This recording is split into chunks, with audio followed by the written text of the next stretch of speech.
ലോകത്തോടും കരുണ തോന്നണേ, മനുഷ്യകുലത്തോട് കരുണ തോന്നണേ കർത്താവെ.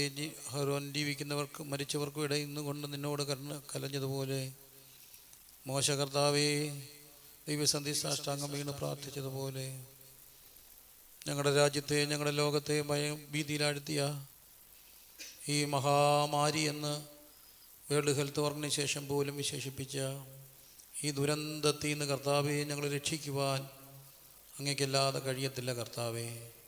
ഞങ്ങൾ അങ്ങയോട് പ്രാർത്ഥിക്കുന്നു. അങ്ങയുടെ കരുണ ഞങ്ങളുടെ മേൽ നീട്ടണമേ കർത്താവെ. ഞങ്ങളോട് അങ്ങ് കരുണ തോന്നണേ കർത്താവെ. ഈ പ്രഭാതത്തിൽ ഞങ്ങൾ അങ്ങയുടെ സന്ധിയിലായിരിക്കുന്നു. എല്ലാ സമയത്തും ഞങ്ങൾക്ക് കർത്താവെ ആശ്വാസമേകുന്നതും ഞങ്ങൾക്ക് വ്യത്യാസം വരുന്നതുമൊക്കെ അവിടുത്തെ പരിശുദ്ധമായ വചനമായതുകൊണ്ട് ആ വചനത്തിൻ്റെ ചുറ്റാകെ ഞങ്ങൾ ഇരിക്കുമ്പോൾ അങ്ങയുടെ കൃപ ഞങ്ങൾക്കായി തരണമേ എന്ന് പ്രാർത്ഥിച്ച് ജനത്തെ എല്ലാം അനുഗ്രഹിക്കുന്നു. ഞങ്ങളുടെ ദേശത്തെ അനുഗ്രഹിച്ച് പ്രാർത്ഥിക്കുന്നു. ഞങ്ങളുടെ നാടിന് വേണ്ടി ഞങ്ങൾ പ്രാർത്ഥിക്കുന്നു. ഞങ്ങളുടെ രാജ്യത്തിന് വേണ്ടി പ്രാർത്ഥിക്കുന്നു. ഞങ്ങളുടെ സംസ്ഥാനത്തിന് വേണ്ടി പ്രാർത്ഥിക്കുന്നു. കർത്താവേ, ജീവൻ പോലും പണയപ്പെടുത്തി തങ്ങളെ തന്നെ മറന്ന് ഈ സമയത്ത് പ്രവർത്തനനിരതരായിരിക്കുന്ന എല്ലാ ആരോഗ്യ പ്രവർത്തകരെയും കർത്താവെ, ഞങ്ങളുടെ കലക്ടറടക്കമുള്ള എല്ലാ കർത്താവെ ഒഫീഷ്യൽസിനെയും ജനപ്രതിനിധികളെയും എല്ലാം ഞങ്ങൾ ദൈവകരങ്ങളിലേക്ക് ഉയർത്തി പ്രാർത്ഥിക്കുന്നു. കറക്റ്റ് തീരുമാനങ്ങൾ കറക്റ്റ് സമയത്ത് ഉചിതമായി എടുക്കത്തക്കവണ്ണം ദൈവം അവർക്ക് ആലോചന പറഞ്ഞു കൊടുക്കണമേ എന്ന് ഞങ്ങൾ പ്രാർത്ഥിക്കുന്നു. സന്നദ്ധ പ്രവർത്തകർക്കായി ആരോഗ്യ പ്രവർത്തകർക്കായി പ്രത്യേകം പ്രാർത്ഥിക്കുന്നു. ദൈവമേ, അവരാരും ഇതിനാൽ അഫക്റ്റഡ് ആകുവാനിടയാക്കാതെ നിർഭയരായിരുന്നു കൊണ്ട് കർത്താവിന് പകരം കർത്താവെ ആ കാരുണ്യ സ്പർശനമായി നിലകൊള്ളുവാൻ അങ്ങ് അവർക്കെല്ലാം ഇടയാക്കണമേ എന്ന് പ്രാർത്ഥിക്കുന്നു. ലോകമെമ്പാടുമുള്ള നേഴ്സസിനായി ഞങ്ങൾ പ്രാർത്ഥിക്കുന്നു. ഡോക്ടേഴ്സിനായി ഞങ്ങൾ പ്രാർത്ഥിക്കുന്നു. ആരോഗ്യ പ്രവർത്തകർക്കായി പ്രാർത്ഥിക്കുന്നു. അവരുടെ ആകുലതകളും വിഷമങ്ങളും വ്യാകുലതകളും എല്ലാം ദൈവം അറിയുന്നുണ്ടല്ലോ. അവരെല്ലാം ഞങ്ങൾ ദൈവകരങ്ങളിലേക്ക് ഉയർത്തി പ്രാർത്ഥിക്കുന്നു. ദൈവം അവരെല്ലാം സൂക്ഷിക്കണമേ. അവർക്കെല്ലാം ആരോഗ്യം കൊടുക്കണമേ. അവർക്കെല്ലാം ബലം കൊടുക്കണമേ. അവരെല്ലാം സംരക്ഷിക്കണമേ. അവർക്ക് സ്നേഹത്തോടെയും സ്വാന്തനത്തോടെയും കർത്താവെ സമാധാനത്തോടെയും ജനത്തെ ശുശ്രൂഷിപ്പാനുള്ള കൃപ കൊടുക്കണമേ. എല്ലാ ഉത്തരവാദിത്തപ്പെട്ട ജില്ലാ കളക്ടർമാർക്കായി ഞങ്ങൾ പ്രാർത്ഥിക്കുന്നു. അവിടെ കീഴിൽ ജോലി ചെയ്യുന്ന എല്ലാവർക്കുമായും പ്രാർത്ഥിക്കുന്നു. ഞങ്ങളുടെ ഗവൺമെൻറ്റിനായി പ്രാർത്ഥിക്കുന്നു.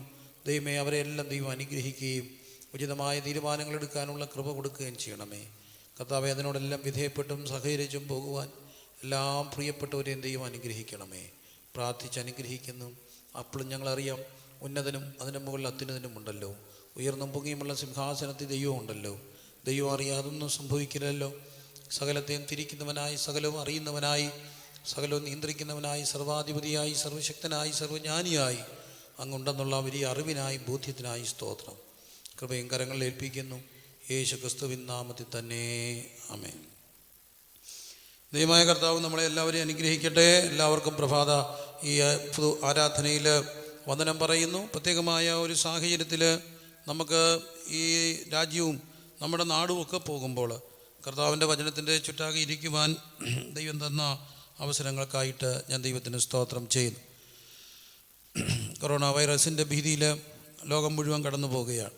ഇതിൻ്റെ നടുവിൽ ഇന്നത്തെ ആരാധന ആൾക്കൂട്ടങ്ങളൊക്കെ ഒഴിവാക്കണമെന്നുള്ള ആരോഗ്യ രക്ഷാപ്രവർത്തകരുടെയും ഗവൺമെൻറ്റിൻ്റെയും ഒക്കെ നിർദ്ദേശങ്ങൾ, അതുമൂലം ആ നിർദ്ദേശങ്ങളെ മനസ്സുകൊണ്ട് സ്വീകരിച്ച് അംഗീകരിച്ച് ആരാധന മുടക്കുക എന്നുള്ളത് ഒരു ക്രൈസ്തവ വിശ്വാസിയെ സംബന്ധിച്ചിടത്തോളം അവന് ആത്മഹത്യാപരമായ ഒരു തീരുമാനമായിട്ട് പോലും പ്രത്യേകമായ സാഹചര്യത്തിൽ വീടുകളിലിരുന്നു കൊണ്ട് പ്രാർത്ഥിക്കുന്ന നിരവധി പേരുണ്ട്. കൊച്ചു കൊച്ചു ഗ്രൂപ്പുകളിലായി 4-5 പേരായിട്ടിരുന്ന് പ്രാർത്ഥിക്കുന്ന ഈ സമയത്ത് ഒത്തിരി പേരുണ്ട്. അവരെല്ലാം ഓർക്കുകയും ദൈവസന്ധിയിൽ അവർക്ക് വേണ്ടി പ്രാർത്ഥിക്കുകയും ചെയ്യുന്നു. അപ്പോൾ ഈ സമയത്ത് ഭവനങ്ങളിലിരുന്നു കൊണ്ട് ശ്രദ്ധിക്കുന്നവരെ കാണാം. സറാഫസ് ടി വിയിലൂടെ ഈ വചന ശുശ്രൂഷ ശ്രദ്ധിക്കുന്ന എല്ലാ ബഹുമാനപ്പെട്ട പ്രിയപ്പെട്ടവരെയും കുടുംബങ്ങളെയും ദൈവം അനുഗ്രഹിക്കട്ടെ എന്ന് പ്രത്യേകമായിട്ട് പ്രാർത്ഥിക്കുന്നു. ഈ ഒരു സാഹചര്യത്തിലൂടെയൊക്കെ കടന്നു പോകുമ്പോൾ നമ്മളോട് എന്താണ് ദൈവം സംസാരിക്കുന്നത്? നമ്മളോട് ദൈവം സംസാരിക്കാനായിട്ടുള്ള ഏറ്റവും വലിയ ഒരു ഉപാധി എന്ന് പറയുന്നത് കർത്താവിൻ്റെ പരിശുദ്ധമായ വചനമാണ്. വചനത്തിലൂടെയാണ് ദൈവം നമ്മളോട് എപ്പോഴും സംസാരിക്കുന്നത്. ദൈവം സംസാരിക്കുവാനായിട്ട് പല മാധ്യമങ്ങളുണ്ട്. പ്രവാചകരിലൂടെ ദൈവം സംസാരിക്കാം, പ്രകൃതിയിലൂടെ ദൈവം സംസാരിക്കും, സംഭവങ്ങളിലൂടെ ദൈവം സംസാരിക്കും. എന്നാൽ ദൈവത്തിന് നമ്മോട് സംസാരിക്കാനായിട്ടുള്ള ഏറ്റവും വലിയ ഉപാധി എന്ന് പറയുന്നത്, മാധ്യമം എന്ന് പറയുന്നത് എന്നും എപ്പോഴും കർത്താവിൻ്റെ തിരുവചനമാണ്. അപ്പോൾ ആ കർത്താവിൻ്റെ തിരുവചനത്തിൻ്റെ ചുറ്റാകെ എന്താണ് കർത്താവിന് നമ്മോട് ഈ സാഹചര്യത്തിൽ സംസാരിക്കാനുള്ളതെന്ന് നമുക്ക് ദൈവസന്ധി ശ്രദ്ധിക്കാം. നമ്മുടെ പുസ്തകങ്ങളെ നമുക്ക് തുറക്കാം. 2 ദിനവൃത്താന്ത പുസ്തകം 7-ാമത് അധ്യായം. 2 ദിനവൃത്താന്ത പുസ്തകം 7-ാമത് അധ്യായത്തിലേക്ക് നമ്മുടെ ശ്രദ്ധയെ തിരിക്കാം. Hallelujah, hallelujah, hallelujah, hallelujah. ദൈവം നമ്മളെല്ലാവരെയും സഹായിക്കും.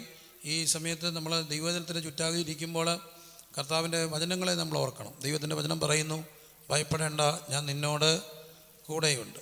വലിയ സാഹചര്യങ്ങൾ കൂടെ എല്ലാം കടന്നു പോകുമ്പോഴും നമുക്ക് ധൈര്യവും ബലവും നൽകുന്ന ഒന്ന് ദൈവത്തിൻ്റെ വചനമാണ്. അതുകൊണ്ട് കർത്താവിൻ്റെ വചനം നമുക്കൊന്ന് ചേർന്ന് പറയാം. ഭയപ്പെടേണ്ട, ഞാൻ നിന്നോട് കൂടെയുണ്ട്. കൈരമുയർത്തി വിശ്വാസത്തോടെന്ന് പറഞ്ഞ് ഭയപ്പെടേണ്ട. കർത്താവ് തന്നെ പറഞ്ഞു, നിങ്ങൾ ആരും എന്തു ചെയ്യണ്ടേ? ഭയപ്പെടേണ്ട, ഞാൻ നിങ്ങളുടെ കൂടെയുണ്ട്. 2 എബ്രായ ലേഖനം 13-ാം അധ്യായത്തിൽ കാണുന്നു, ഞാൻ പേടിക്കുകയില്ല, മനുഷ്യൻ എന്നോട് എന്തു ചെയ്യും? അപ്പോൾ അതുകൊണ്ട് പേടിയുടെയും ഭയത്തിൻ്റെയും വാർത്തകളാണ് നമുക്ക് ചുറ്റും സംഭവിക്കുന്നത്. ഒരു വല്ലാത്ത ഭയം മനുഷ്യനിലേക്ക് പോവുകയാണ്. ഈ ഭയമെന്ന് പറയുന്ന ഒരു വികാരത്തെ നമ്മൾ എന്തും അഡ്രസ്സ് ചെയ്തേ ഒക്കത്തുള്ളൂ. അതൊരു മനുഷ്യകുലത്തോളം പഴക്കമുള്ളതാണ്. ഈ അടുത്തിടയ്ക്ക് വായിച്ച ഒരു കൊച്ചു കഥയുണ്ട്. ഒരു രാജാവിങ്ങനെ പോവുകയാണ്. ആ രാജാവിങ്ങനെ പോകുമ്പോൾ രാജാവ് ഒരു കാഴ്ച കാണും. ഒരു വൃക്ഷത്തിൽ ഒരു കൊച്ചു വൃത്തങ്ങൾ, ആ വൃത്തത്തിനകത്തേക്ക് അമ്പുകൾ എയ്ത് വെച്ചേക്കുകയാണ്. രാജാവിനാകെ ഭയാശങ്കയായി. അതായത് കുഞ്ഞു വൃത്തം, ആ വൃത്തത്തിൻ്റെ നടുക്കേട്ട് കൃത്യം അമ്പ് ഇത് വെച്ചേക്കുന്നു. അപ്പോൾ ഇത് കണ്ടപ്പം രാജാവ് മാറി നിന്ന് ശ്രദ്ധിച്ചു, ഇതാരാണ് ഇത്ര സൂക്ഷ്മമായിട്ട് ഇത്ര കൃത്യമായിട്ട് അമ്പ ചെയ്തിരിക്കുന്നത്? രാജാവിന് പിടികിട്ടിയില്ല. പക്ഷേ രാജാവിനെ അത് ഭയചകിതനാക്കി. ഇത്ര കൃത്യമായിട്ട് ഈ കുഞ്ഞു വൃത്തത്തിനകത്തേക്ക് അമ്പ ചെയ്ത് വീഴ്ത്താൻ തറയ്ക്കാൻ കൽപ്പുള്ള കഴിവുള്ള ഈ ഉന്നമുള്ള വില്ലാളി വീരൻ ആരാണ്? അവൻ ആരാന്നതിൽ ഒരു കാര്യം ഉറപ്പാണ്, അവൻ എവിടെ നിന്ന് അമ്പ ചെയ്താലും അവൻ്റെ അമ്പൻ്റെ ചങ്കത്ത് കൊള്ളും. ഈ ചിന്ത രാജാവിനെ വല്ലാതെ ഭയപ്പെടുത്തി. അപ്പോൾ രാജാവിനെ ശ്രദ്ധിക്കാൻ തുടങ്ങി, ആരാണ് ആരാണ് ആരാണ്. കട്ടാരത്തിൽ വന്നു, രാജാവിന് ഉറക്കമില്ലാതായി. രാജാവെല്ലാവരും മന്ത്രിമാരെയൊക്കെ വിളിച്ച് പറഞ്ഞു അവനെ കണ്ടെത്തണം. പക്ഷേ രാജാവ് പിന്നെ ഇങ്ങനെ ശ്രദ്ധിക്കുമ്പോൾ തൻ്റെ അടുത്തുള്ള വൃക്ഷങ്ങളിൽ പോലും അമ്പ്, കൊച്ചുവൃത്തം അമ്പ് പെയ്തിരിക്കുന്നു. അപ്പോൾ രാജാവ് തീരുമാനിച്ചു, ആ മഹാവീരൻ, ആ എതിരാളി, എൻ്റെ ജീവനെ ഇങ്ങനെ ലക്ഷ്യം വിടുന്നവൻ എവിടെയോ ഇവിടെ അടുത്തുണ്ട്. ഏത് നിമിഷവും അവൻ്റെ അമ്പ് എൻ്റെ ചങ്കിൽ തറയ്ക്കും. ഇപ്പം നമ്മളിങ്ങനെ കൊറോണയായി പേടിച്ച് നടക്കുന്ന പോലെ ഏത് നിമിഷവും അമ്പ് എൻ്റെ ചങ്കിൽ തറയ്ക്കും. പ്രതിരോധവും ഭയവും രണ്ടും രണ്ടാണ്. ആത്മാർത്ഥമായി പ്രതിരോധിക്കണം. നിങ്ങൾ ശത്രുവിൻ്റെ തന്ത്രത്തോട് എതിർത്ത് നിൽക്കും, എന്നാൽ നിങ്ങളെ വിട്ട് എന്തു ചെയ്യും? ഓടിപ്പോവും. തെളിയിച്ചു റാന്നി. എല്ലാവരും ചോദിക്കും, റാന്നി മാത്രം എന്തുകൊണ്ടാണ് പെട്ടെന്ന് ഇങ്ങനെ വരുന്നതെന്ന്. അപ്പോഴും റാന്നിക്കാരായി നമുക്ക് പറയാൻ കഴിയും, പ്രതിരോധിച്ചു. അങ്ങനെ കൊറോണയെ ഓടിച്ചു. ഒറ്റക്കെട്ടായി നിന്ന് എല്ലാവരും ഇതിനെ പ്രതിരോധിച്ചു. അപ്പോൾ പ്രതിരോധവും ഭയവും രണ്ടും രണ്ടാണ്. പ്രതിരോധം അല്ല ഭയം. അപ്പോൾ രാജാവിന് മനസ്സിലായി, ഏതാണ്ട് അടുത്തിങ്ങനെ വന്നിരിക്കുകയാണ്. ഏത് നിമിഷവും അവൻ്റെ അസ്ത്രം എൻ്റെ ചങ്കിപ്പതിക്കും. ഉറക്കമില്ലാത്ത രാവുകളിൽ ഇയാൾ നാൾക്ക് നാൾ ക്ഷീണിക്കാൻ തുടങ്ങി. ഇയാൾ വല്ലാതെ മെലിഞ്ഞു. ആരോ എൻ്റെ ജീവന് വേണ്ടി ഇങ്ങനെ പന്താടുകയാണ്. പക്ഷെ എവിടെ പോയാലും കൊച്ചുവൃത്തം കൃത്യം കുഞ്ഞുവൃത്തത്തിൽ അസ്ത്രം കൊണ്ടിരിക്കുന്നു. രാജാവ് രഹസ്യാന്വേഷണ വിദഗ്ധരെയാക്കി, ഇവനെ പിടിക്കണം. അവസാനം തൻ്റെ ഉന്നത ചാരസംഘം രഹസ്യാന്വേഷണ വിഭാഗം നടത്തിയ ആ നീക്കങ്ങളുടെ ഒടുവിൽ ഇവനെ പിടിച്ചുകൊണ്ട് വന്നപ്പോൾ പഴയകാലം രാജഭരണം, ഒരു കൊച്ചു കോണമൊക്കെ കൊടുത്ത ഒരു 4 വയസ്സുകാരൻ, അവനെ കൊണ്ടുവന്ന് നിർത്തിയിരിക്കുന്നു. അവനാണ് ഇത്ര ഉന്നമായിട്ട്. രാജാവിനെ പിടിച്ചു, മോനെ ഇത്ര ഉന്നമായിട്ട് നീ എങ്ങനെയാടാ ഈ വൃത്തത്തിനകത്ത് അമ്പ് തറയ്ക്കുന്നത്? അവൻ പറഞ്ഞു, ഞാനൊരു അമ്പ ചെയ്യും, അത് വൃക്ഷത്തെ കൊല്ലും, അതിൻ്റെ ചുറ്റും ഞാൻ ഒരു വര വരയ്ക്കും. ഞാനൊരു അസ്ത്രം ചെയ്യും, അത് മരത്തെ കൊള്ളും, എന്നിട്ട് ഞാൻ അതിൻ്റെ ചുറ്റും എന്താ വരയ്ക്കും? അങ്ങനെ എൻ്റെ വരയ്ക്കകത്ത് എന്തോ കൊള്ളും? അസ്ത്രം കൊള്ളും. ഇതാണ് രാജാവിനെ പേടിപ്പിച്ചത്. അവന് ഇതിനകത്ത് എറിഞ്ഞു കൊള്ളിക്കുകയല്ല, അവൻ കൊള്ളുന്നതിനെ ചുറ്റും എന്ത് ചെയ്യുക? വരയ്ക്കുക. ഇത്ര ഉന്നമുള്ളവൻ. എത്രയോ ദിവസം കൊണ്ട് രാജാവ് എല്ലാം ക്ഷീണിച്ചു. രാജാവ് വല്ലാതെ ഭയന്നു. ഇതുപോലെ മനുഷ്യനെ ഇങ്ങനെ ഭയത്തിൻ്റെ ലോകത്തേക്ക് മാറ്റുകയാണ്. ശരിക്കും പറഞ്ഞാൽ നമ്മളെല്ലാവരും പറയും, കടം അങ്ങ് മാറും. പക്ഷേ കടം അതിനെക്കാട്ടും വലുതുണ്ട്, കടഭാരം. കർത്താവ് പറഞ്ഞു, നിൻ്റെ ഭാരം എൻ്റെ മേലെ ഇട്ടു. അപ്പോൾ കടത്തെക്കാട്ടും വലുതാണ് എന്ത്? കടഭാരമാണ് ദൈവം മാറ്റുന്നത്. കടം തന്നെ മാറിക്കോളും. കടം ഇല്ലാത്ത ആരാന്ന് ചോദിച്ചാൽ അംബാനി മുതൽ എന്തോ കാണും, കടം കാണും. അവർക്ക് അവരുടെ അത് നമ്മളിപ്പോൾ 8, 10, 20 ബസ്സുള്ളവരെയൊക്കെ നോക്കിക്ക്, അവർക്കും ഭാരമാണ്. കാരണം അവിടെ ഇൻഷുറൻസ് അടയ്ക്കണം, അവിടെ മോർഗേജ് അതിൻ്റെ EMI അടയ്ക്കണം, ടാക്സ് അടയ്ക്കണം, എന്തോ ഒരു ചിലവ്. അപ്പോൾ എല്ലാവർക്കും കടമുണ്ട്. പക്ഷേ ദൈവം മാറ്റുന്നത് കടത്തെക്കാട്ടും വലുത് എന്താണ്? കടഭാരം. പരീക്ഷയാണോ പ്രശ്നം? പരീക്ഷ ഭയമാണോ പ്രശ്നം? എല്ലാ മനുഷ്യരും പരീക്ഷ എഴുതും, പരീക്ഷ കഴിയും, പരീക്ഷ പോവും. പരീക്ഷയെ പിന്നെയും നമ്മൾ ഇങ്ങനെ എഴുതിക്കൊണ്ടേയിരിക്കും. ജീവിതമേ എന്താണ്? പരീക്ഷയാണ്. പക്ഷേ പരീക്ഷ എഴുതാൻ സമ്മതിക്കാത്തത് പരീക്ഷയല്ല, പിന്നെന്താണ്? പരീക്ഷ ഭയം. പഠിച്ച പല മക്കൾക്കും എഴുതാൻ കഴിയാത്തതിൻ്റെ കാരണം പരീക്ഷയെല്ലാം പഠിച്ചു. അതുകൊണ്ടാണ് നമ്മൾ പണ്ടൊരു പറയാറുണ്ട്, പരീക്ഷ വന്ന് തലേ കയറി പഠിച്ചതെല്ലാം മറന്നുപോയി. ഒറ്റ കാര്യം കൊണ്ടാണ്, ഭയം. അപ്പം ദൈവം എപ്പോഴും പറയുന്നു, ഭയപ്പെടേണ്ട, ഞാൻ നിന്നോട് കൂടെയുണ്ട്. അതെല്ലാവരും ഒന്ന് ചേർന്ന് പറഞ്ഞേ, ഭയപ്പെടേണ്ട, ഞാൻ നിന്നോട് കൂടെയുണ്ട്. അല്ലേ? ഞാൻ നിന്നോട് കൂടെയുണ്ട്. ഇനിയും ഈ ഭയം വന്ന ഈ കൊറോണ ഒക്കെ വരുമ്പോൾ ഇതിനെല്ലാം പ്രതിരോധിക്കണം 100%. പക്ഷെ അപ്പോഴും ഈ മനുഷ്യൻ്റെ അകത്തെ പേടി എന്നാണെന്നറിയാമോ? മരണഭയമാണ്. മരണത്തെ പോലും ഒരു ക്രൈസ്തവ വിശ്വാസി പേടിയോടല്ല കാണേണ്ടത്. കാരണം മരിച്ചാൽ നമ്മൾ എവിടെ ഉണ്ട്? കർത്താവിൻ്റെ അടുത്ത് പോകും. കർത്താവിനെ കാണാം, നമുക്ക് മുമ്പ് പോയ പ്രിയപ്പെട്ടവരെയൊക്കെ കാണാം. അപ്പം ആദ്യമായിട്ട് പുറത്ത് വരേണ്ടത് എന്തിന്ന് പുറത്ത് വരണം? ഭയത്തിൽ നിന്ന് പുറത്ത് വരണം. എന്നിട്ട് പ്രതിരോധിക്കണം. ദൈവം നമ്മുടെ കൂടെയുണ്ട്. നമ്മൾ ഒറ്റക്കെട്ടായിട്ട് നിന്ന് പ്രാർത്ഥനയോടെ, വിശ്വാസത്തോടെയും ബുദ്ധിയോടെയും, പാമ്പിനെ പോലെ ബുദ്ധിയോടെ ഇതിനെ പ്രതിരോധിക്കുമ്പോൾ ഇത് ഈ നാട്ടിൽ നിന്ന് മാറും. ദൈവം നമുക്ക് സ്വസ്ഥത തരും. അതിനുവേണ്ടി നമുക്ക് കരമുയർത്തി ദൈവത്തോടൊന്ന് പ്രാർത്ഥിക്കാം. കർത്താവേ, ഞങ്ങളുടെ ഭയത്തിൽ നിന്ന് ഞങ്ങളെ വിടിവിക്കണമെന്ന് നമുക്ക് ദൈവത്തോട് പ്രാർത്ഥിക്കാം. ഭയം മാറട്ടെ. എല്ലാ മനുഷ്യരുടെയും ഭയത്തിൽ നിന്ന് ദൈവം വിടിവിക്കുവാൻ പ്രാർത്ഥിക്കാം. ഭയത്തിൽ നിന്ന് ദൈവം വിടിവിക്കുവാൻ എല്ലാവരും പ്രാർത്ഥിച്ചാട്ടെ. ഭയം മാറട്ടെ. ഭയത്തിന് പിന്നിൽ ഒരു പോരാട്ടമുണ്ട്. ഭയത്തിൻ്റെ പിന്നിൽ ഒരു ഭയത്തിൻ്റെ സ്പിരിറ്റുണ്ട്. ഫോബിയ എന്ന് പറയുന്ന ഒരു അസുഖമുണ്ട്. അതൊരു ഭയമാണ്. അതിൻ്റെ പിന്നിലൊരു ഭയത്തിൻ്റെ ഒരു ആത്മാവുണ്ട്. യേശുവിൻ്റെ നാമത്തിൽ എല്ലാ ഭയം മാറട്ടെ. അത് രോഗഭയമാകട്ടെ, മരണഭയമാകട്ടെ, ഇപ്പോഴുണ്ടായിരിക്കുന്ന ഈ ഭയങ്ങളിൽ നിന്നെല്ലാം വിടുതൽ പ്രാപിക്കാൻ കരുണയോടെ ദൈവത്തോട് പ്രാർത്ഥിക്കും. എന്നെ കേൾക്കുന്ന പ്രിയപ്പെട്ടവരെ, ആരെങ്കിലും ഇത് ഭയത്തോടെ നേരിടുന്നുണ്ടെങ്കിൽ പ്രതിരോധിക്കണം. 100% പ്രതിരോധിക്കും. കർത്താവ് നമ്മുടെ കൂടെയുണ്ട്. പക്ഷെ ഭയപ്പെടരുത്. കാരണം ദൈവം പറഞ്ഞു, ഞാൻ നിന്നോട് കൂടെയുണ്ട്. അപ്പം ഭയത്തിൻ്റെ ലോകത്തുനിന്ന് പുറത്തു വന്ന് ദൈവവചനം എന്താണ് നമ്മളോട് പറയുന്നത് നമുക്ക് നോക്കാം. അത് 2 ദിനവൃത്താന്ത പുസ്തകം 7-ാമത്തെ അധ്യായത്തിൻ്റെ 13 മുതലുള്ള വാക്യങ്ങളാണ് ഇന്ന് ഈ പ്രഭാത ആരാധനയ്ക്കായി കർത്താവിൻ്റെ മനസ്സിലേക്ക് തന്ന ദൈവ നിയോഗം. കുറേ ദിവസങ്ങളായിട്ട് ഞാൻ പ്രാർത്ഥിക്കുകയും ദൈവസന്ധിയിൽ ഈ വിഷയത്തിന് വേണ്ടി ഉപവസിക്കുകയൊക്കെ ചെയ്തപ്പോൾ ദൈവം തന്ന ചില ചിന്തകൾ. 7-ാം അധ്യായത്തിൻ്റെ 13-ാമത്തെ വാക്യം, മഴ പെയ്യാതിരിക്കേണ്ടതിന് ഞാൻ ആകാശം അടയ്ക്കുകയോ ദേശത്തെ തിന്ന് മുടിക്കേണ്ടതിന് വെട്ടിക്കിളിയോടെ കൽപ്പിക്കുകയോ എൻ്റെ ജനത്തിൻ്റെ ഇടയിൽ മഹാമാരി വരുത്തുകയോ ചെയ്താൽ മഹാമാരി. നമുക്കറിയാം, ഈ ഒരു രോഗത്തെ ഇന്നൊരു മഹാമാരിയായിട്ട് വേൾഡ് ഹെൽത്ത് ഓർഗനൈസേഷൻ പോലും അംഗീകരിച്ചു. ലൂക്കോസ് സുവിശേഷം 21-ാം അധ്യായത്തിൽ കാണുന്നു ക്ഷാമവും ഭൂകമ്പവും മഹാവ്യാധി. എന്നിട്ട് കാണുന്നു ഭൂമിക്ക് എന്ത് ഭവിക്കുന്നു എന്ന് വിചാരിച്ചിട്ട് മനുഷ്യൻ പേടിയോടെ നിർജീവന്മാർ ആകിത്തീരും. മനുഷ്യരെല്ലാവരും ഭയത്തിൻ്റെ നിർജീവരായി പോകും. എന്ത് ചെയ്യണമെന്ന് ആർക്കും അറിയാൻ വയ്യാത്ത ഒരു സമയം. അതെന്നൊക്കെ പറയുമ്പോൾ നമ്മൾ മോഡേണിസത്തെക്കുറിച്ച് കേട്ടു, ആധുനികത. പിന്നെ അത് കഴിഞ്ഞിട്ട് കേട്ടൊരു വാദമുണ്ട്, പോസ്റ്റ് മോഡേൺ വേൾഡ്. അതെന്താണ്? ആധുനിക. ഇന്ന് ഉത്തരാധുനികതയും മാറിയിട്ട് ഇന്നത്തെ ലോകത്തെ എന്താണ്? ഉത്തരാധുനികതയാണ്. പോസ്റ്റ് മോഡേൺ വേൾഡാണ്. എല്ലാത്തിനും പ്രതിരോധിക്കാൻ സജ്ജരായ ലോകം. പക്ഷേ സജ്ജരായ ലോകം മുഴുവൻ ഒരു രോഗാണുവിൻ്റെ മുമ്പിൽ ഇങ്ങനെ വിറച്ച് നിൽക്കുകയാണ്. ഒരു രോഗാണുവിൻ്റെ മുമ്പിൽ ഇവൻ ഇങ്ങനെ വിറച്ച് നിൽക്കുമ്പോൾ നോക്കിയേ, എന്തൊരു ഭീതിയാണ്.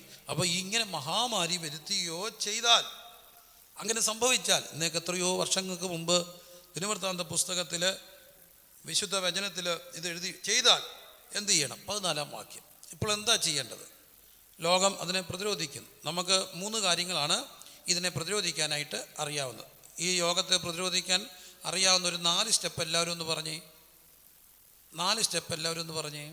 ലോകത്തെ പ്രതിരോധിക്കാൻ വേണ്ട 4 സ്റ്റെപ്പ് പറ. ഒന്നാമത്തെ സ്റ്റെപ്പ് പറഞ്ഞോ. കൈ കഴുകാൻ വരട്ടെ. ഒന്നാമത്തെ സ്റ്റെപ്പ് എന്താണ്? നമ്മൾ ഒരാളോട് എത്ര മീറ്റർ ദൂരം പാലിക്കണം? ഫോൺ വിളിച്ചാൽ ആദ്യം കേൾക്കുന്ന അതാണ്. എത്ര മീറ്റർ ദൂരം? 1 മീറ്റർ ദൂരം മിനിമം. നമ്മളെ അങ്ങനെയാണ്. 1 മീറ്റർ ദൂരം എങ്ങനെ നിൽക്കും മക്കളെ? പറഞ്ഞുതരാം. നമ്മൾ അസംബ്ലിയൊക്കെ നിന്ന് ഓർമ്മയുണ്ടോ? സ്കൂളിൽ എങ്ങനെയാണ് ലൈനപ്പ് ചെയ്യുന്നത്? എങ്ങനെ ലൈനപ്പ് ചെയ്യുന്നത് പറ. നിങ്ങൾ ലൈനപ്പ് ചെയ്യുന്നത് എങ്ങനെയാണ്? അതുകൊണ്ട് ഇങ്ങനെ ഒരു സ്റ്റെപ്പ് മുമ്പോട്ടെടുക്കും, ഒരു കയ്യ് പുറമോട്ടെടുക്കും. അങ്ങനെയല്ലേ NCCക്കും സ്കൂളിൽ അസംബ്ലിക്കൊക്കെ നിൽക്കുന്നത്. 1 മീറ്റർ.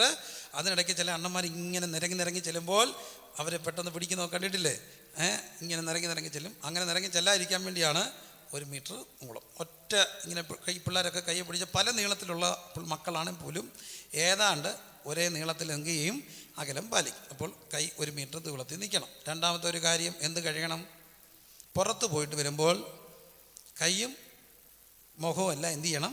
കൈ സോപ്പിട്ട് കഴുകണം. ഇത് പണ്ടേ ചെയ്തിരുന്ന നമ്മളാണ്. ഇന്നല്ല ഇത് ചെയ്യാൻ തുടങ്ങിയത്. പണ്ട് നമ്മുടെ എല്ലാ വീടുകളും വരാന്തയുണ്ട്. വരാന്തയുടെ മുമ്പിൽ ഒരു സാധനം വെച്ചിരിക്കും. എന്താണ്? കിണ്ടി. പുതുതലമുറക്ക് അറിയത്തില്ല. കിണ്ടി അറിയാം മക്കളെ? ഞാൻ ഈ ഇടയ്ക്ക് ഒരാൾ ചോദിച്ചു കിണ്ടി അറിയാമെന്ന്. അറിയാം, ഞങ്ങളുടെ ഷോക്കേസ് ഇരിപ്പുണ്ടായിരുന്നു. ഷോക്കേസിലെ കിണ്ടിയല്ല, ശരിക്കും കിണ്ടി നമ്മുടെ വീടിൻ്റെ മുറ്റത്തുണ്ടായിരുന്നു. കിണ്ടിക്കകത്ത് എന്തുണ്ട്? വെള്ളമുണ്ട്. എവിടെ പോയിട്ട് വന്നാലും ആദ്യം കിണ്ടിയില്ലേ വെള്ളം എടുത്ത് എന്ത് ചെയ്യും? കൈ കഴുകും. പിന്നെ അമ്മമാർ പറയും കയ്യും കാലും. പിന്നെ പണ്ടത്തെ ഒരു ഭാഷയുണ്ട്. ആ ഭാഷ ഒരു ലോക്കൽ മലയാളം വേട. കയ്യും കാലും മുഞ്ഞിയും കഴുകിയിട്ട് വരാൻ പറയും. മുഞ്ഞി എന്നൊക്കെ പറയുന്നത് എന്താണ്? മുഖമാണ്. അപ്പം കൈ കഴുകണം, കാല് കഴുകണം, മുഖം കഴുകണം. ഓർമ്മയുണ്ടല്ലോ? ഉണ്ട്. ആ കാലം കഴിഞ്ഞപ്പോൾ നമുക്ക് വീടുകളിൽ പൈപ്പായപ്പോഴും വീടിൻ്റെ ഒരു സൈഡിൽ മുറ്റത്ത് എന്തോ കാണും? ഒരു ടാപ്പ് കാണും. ആ ടാപ്പിൽ നിന്നാണ് നമ്മൾ ഈ വെള്ളം എടുക്കാനൊക്കെ ഓസൊക്കെ കുത്താൻ ഇച്ചിരി നീളമുള്ള ഒരു ടാപ്പ്.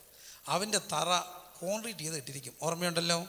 ഉണ്ട്. അവിടെ വന്ന് ഇവിടെ പുറത്ത് പോയാൽ കൈ കഴുകി കാല് കഴുകി കയറും. പിന്നെ കുറേ കഴിഞ്ഞപ്പോൾ ടൈലായി, സോക്സായി, അകത്ത് നടക്കാൻ ചെരുപ്പായി. അപ്പോഴാണ് നേരെ കൈ കഴുകാതെ എവിടെ വരുന്നത്? അകത്തോട്ട് വരുന്നത്. പിന്നെ ചോറുണ്ടാൻ പോലും കൈ കഴുകാതെ ടിഷ്യൂ ആയി. ചോറുണ്ട് കഴിയുമ്പോൾ ടിഷ്യൂ. ഇപ്പോൾ എല്ലാവരും ടിഷ്യൂ മാറ്റി എന്ത് ചെയ്യാൻ തുടങ്ങി? കൈ എത്രയോ നാക്ക് മുമ്പ് നമ്മുടെ നാട് കൈ കഴുകിക്കൊണ്ടിരുന്നതാണ്. പിന്നെ അപ്പം കൈയും മുഖവും എല്ലാം എന്ത് ചെയ്യണം? കഴുകണം. പിന്നെ തുമ്മുമ്പോൾ മുഖം തുവാല കൊണ്ട് മറയ്ക്കണം. ഇത് കൊച്ചിലെ പഠിപ്പിക്കുന്ന കാര്യമാണ്. മക്കളെ കോട്ടുക വിടുമ്പോൾ ഒക്കെ ചെയ്യുകയാണെങ്കിൽ വായൊന്ന് എന്ത് ചെയ്യണം? അടച്ച് വെക്കണം. ഇതൊക്കെ ഒരു സാമാന്യ മര്യാദയുടെ ഭാഗങ്ങളാണ്. സാമാന്യ മര്യാദ ഇതിലേക്ക് മടങ്ങി വരുന്നൊക്കെ ഉള്ളൂ. അടുത്തൊരു കാര്യം നമ്മളിങ്ങനെ ഓർക്കേണ്ടത്, ആർക്കും ഹസ്തദാനം എന്ത് ചെയ്യരുത്? ചെയ്യരുത്. ഈ ഹസ്തദാനം നല്ല കാര്യമാണ്. ഒരു വെസ്റ്റേൺ കൾച്ചറിൻ്റെ ഭാഗം കൂടെയൊക്കെയാണ് ഹസ്തദാനം. എന്നാൽ ഈ ഹസ്തദാനമൊക്കെ ചെയ്യുമ്പോൾ ഇന്ന് പിള്ളേർക്കൊക്കെ ഈ ഡംബിൾസൊക്കെ എടുത്ത് നല്ല കൈ ആയതുകൊണ്ട് ഓരോരുത്തന്മാരുടെ കൈയൊക്കെ കൊടുക്കുമ്പോൾ നമ്മുടെ കൈ ഒടിഞ്ഞു പോകുമെന്ന് തോന്നും. ഹായ് എന്നൊക്കെ പറഞ്ഞിങ്ങനെ കൈയൊക്കെ ഇട്ടത്തുന്ന ഷെയ്ക്കൊക്കെ ചെയ്യുമ്പോൾ നമ്മുടെ കൈയൊക്കെ അതിനകത്തിരുന്ന് ഞെരുങ്ങും. ഇപ്പം എന്താണ്ട് ആർക്കും കൈ കൊടുക്കണ്ട. എല്ലാവരും എന്ത് ചെയ്യുന്നു? വന്ദനം പറയും. വന്ദനം പറയുന്നതിനകത്തൊരു കാര്യമുണ്ട്. നമസ്തേ എന്ന് പറയുമ്പോൾ നിന്നിലുള്ള ഒരു ദൈവാംശത്തെയാണ്. അതിനകത്തുകൊണ്ട് ഐ പ്രൈസ് ദ ലോർഡ് എന്ന് പറഞ്ഞ് നമ്മൾ ഒരാളെ വണങ്ങുമ്പോൾ അതിനകത്ത് I praise the Lord in you എന്നൊരാശയമുണ്ട്. കാരണം വചനം പറയുന്നു, നിൻ്റെ ആലയം ദൈവത്തിൻ്റെ മന്ദിരമെന്നും ദൈവത്തിൻ്റെ ആത്മാവ് നിന്നിൽ വസിക്കുന്നുവെന്നും നീ എന്ത് ചെയ്യുന്നല്ലോ അറിയാം. അപ്പം നമ്മളൊരാൾക്ക് പ്രൈസ് ദ ലോർഡ് പറയുമ്പോൾ അതിനകത്തൊരു ഒരു സംജ്ഞയുണ്ട്, ഒരർത്ഥമുണ്ട്. വെറുതെ അല്ല. I praise the Lord in you. ഒന്ന് കൈകൂപ്പി അടുത്തിരിക്കുന്ന ആൾക്കൊന്ന് വന്ദനം പറഞ്ഞ് നല്ല കാര്യമാണ്. ഒന്ന് കൈകൂപ്പിയിട്ട് വിനയത്തിൻ്റെ ഭാഷയോടാണ്. എന്നിട്ട് അപ്പോൾ പ്രൈസ് ദ ലോർഡ് എന്ന് പറഞ്ഞ് പ്രൈസ് ദ ലോർഡ്. അപ്പോൾ നമ്മൾ അവരോട് പറയാണ് മക്കളൊക്കെ പറഞ്ഞിട മക്കളെ കൈയൊക്കെ ഒന്ന് കൂപ്പി അടുത്തിരിക്കുന്ന ആൾക്ക് നല്ലപോലെ ഒന്ന് പറഞ്ഞ് നല്ല ശൈലായിട്ടൊരു വന്ദനം പറഞ്ഞ് I praise the Lord in you. ഞാൻ നിന്നിലുള്ള ദൈവത്തെ എന്ത് ചെയ്യാണ്? നിന്നിലൊരു ദൈവമുണ്ട്. നിന്നെയല്ല, മനുഷ്യനെ ദൈവമായിട്ട് കാണുന്ന ഒന്നല്ല വേദപുസ്തകം. അങ്ങനെ ഒരു സംസ്കാരമേ വേദപുസ്തക സംസ്കാരം അല്ല. നമുക്ക് കർത്താവിനെ പോലാകാം, ഒരിക്കലും ആരാകാൻ ഒക്കത്തില്ല, കർത്താവാകാൻ ഒക്കത്തില്ല. നീ ദൈവമാണെന്ന് അവിടെയാണ് അപകടം പറ്റുന്നത്. നീ ദൈവമല്ല, പക്ഷേ നിന്നിൽ ആരുണ്ട്? ദൈവമുണ്ട്. എങ്ങനെ? നമ്മൾ മനുഷ്യൻ ദൈവത്തിൻ്റെ ഛായയാണ്. അപ്പം മനുഷ്യൻ്റെ ഛായയിലുള്ള ദൈവത്തിൻ്റെ ഛായയെ സൃഷ്ടിക്കപ്പെട്ട മനുഷ്യനെ നമ്മൾ മനുഷ്യനോട് പറയുമ്പോൾ അവനുള്ള ദൈവത്തെ, നിന്നിലുള്ള ദൈവം. 2, നീ ദൈവമല്ല, നിന്നിലുള്ള ദൈവത്തെ ഞാൻ സ്തുതിക്കുന്നു. 2, നിന്നെ ക്ഷേമത്തോടും ആരോഗ്യത്തോടും ജീവനോടും ശുഭതയോടും നിന്നെ എൻ്റെ മുമ്പിൽ കൊണ്ടെത്തിച്ച ദൈവത്തിന് ഞാൻ എന്ത് പറയുന്നു? നന്ദി പറയും. പിന്നെ മറ്റൊരു കാര്യം കൂടെ, ഓരോരുത്തൻ മറ്റുള്ളവനെ തന്നേക്കാൾ ശ്രേഷ്ഠൻ എന്തുണ്ട്. ഇതെല്ലാം ഒരു വേദപുസ്തക സംസ്കാരമാണ്. ഞാൻ നിന്നെ എന്നേക്കാൾ എല്ലാവരെക്കാൾ എന്തെന്നെണ്ണുന്നു?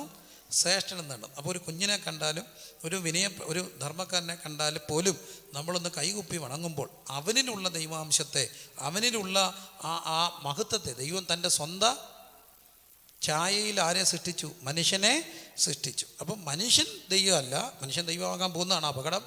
എന്നാൽ മനുഷ്യനിൽ ഉള്ള ദൈവിക ഛായയുണ്ട്. അതുകൊണ്ട് ഓരോരുത്തരെയും തന്നേക്കാൾ മറ്റുള്ളവനെ എന്തെന്നെണ്ണണം? ശ്രേഷ്ഠൻ എന്നുള്ളതാണ് ദൈവത്തിൻ്റെ വചനം. ഇപ്പോൾ അവരെ വിനയത്തോടെ നമ്മൾ വണങ്ങുമ്പോൾ, അല്ലെങ്കിൽ ഇതെല്ലാം ഇന്ന് പ്രതിരോധ നടപടികളിലേക്ക് ഭാഗമാകും. പക്ഷേ ഇതെല്ലാം വേദപുസ്തകത്തിൻ്റെ ഒരു ഭാഷയാണ്. വരുന്നു, സോക്സും ചെരുപ്പും ഒക്കെ അഴിച്ചിടുന്നു, ചെരുപ്പ് പുറത്തിടുന്നു, പെരയ്ക്കകത്ത് കയറുന്നു. ഇന്ന് ആ സംസ്കാരം മാറി പെരയ്ക്കകത്ത് നടക്കാൻ വേറെ എന്തുണ്ട്? ചെരുപ്പുണ്ട്. പെരയ്ക്കകത്ത് നടക്കാൻ പണ്ട് നമ്മുടെ തറകളൊക്കെ സിമെൻ്റ് ഇട്ട തറയാണെങ്കിൽ പോലും തുടച്ച് വൃത്തിയാക്കി, പെരയ്ക്കകത്തൊന്നും ചെളിയൊന്നും ഇല്ലായിരുന്നു. കാരണം രാവിലെയും വൈകിട്ടും തൂക്കുന്ന തുടയ്ക്കുന്ന അമ്മമാരൊക്കെ ഉണ്ടായിരുന്നു.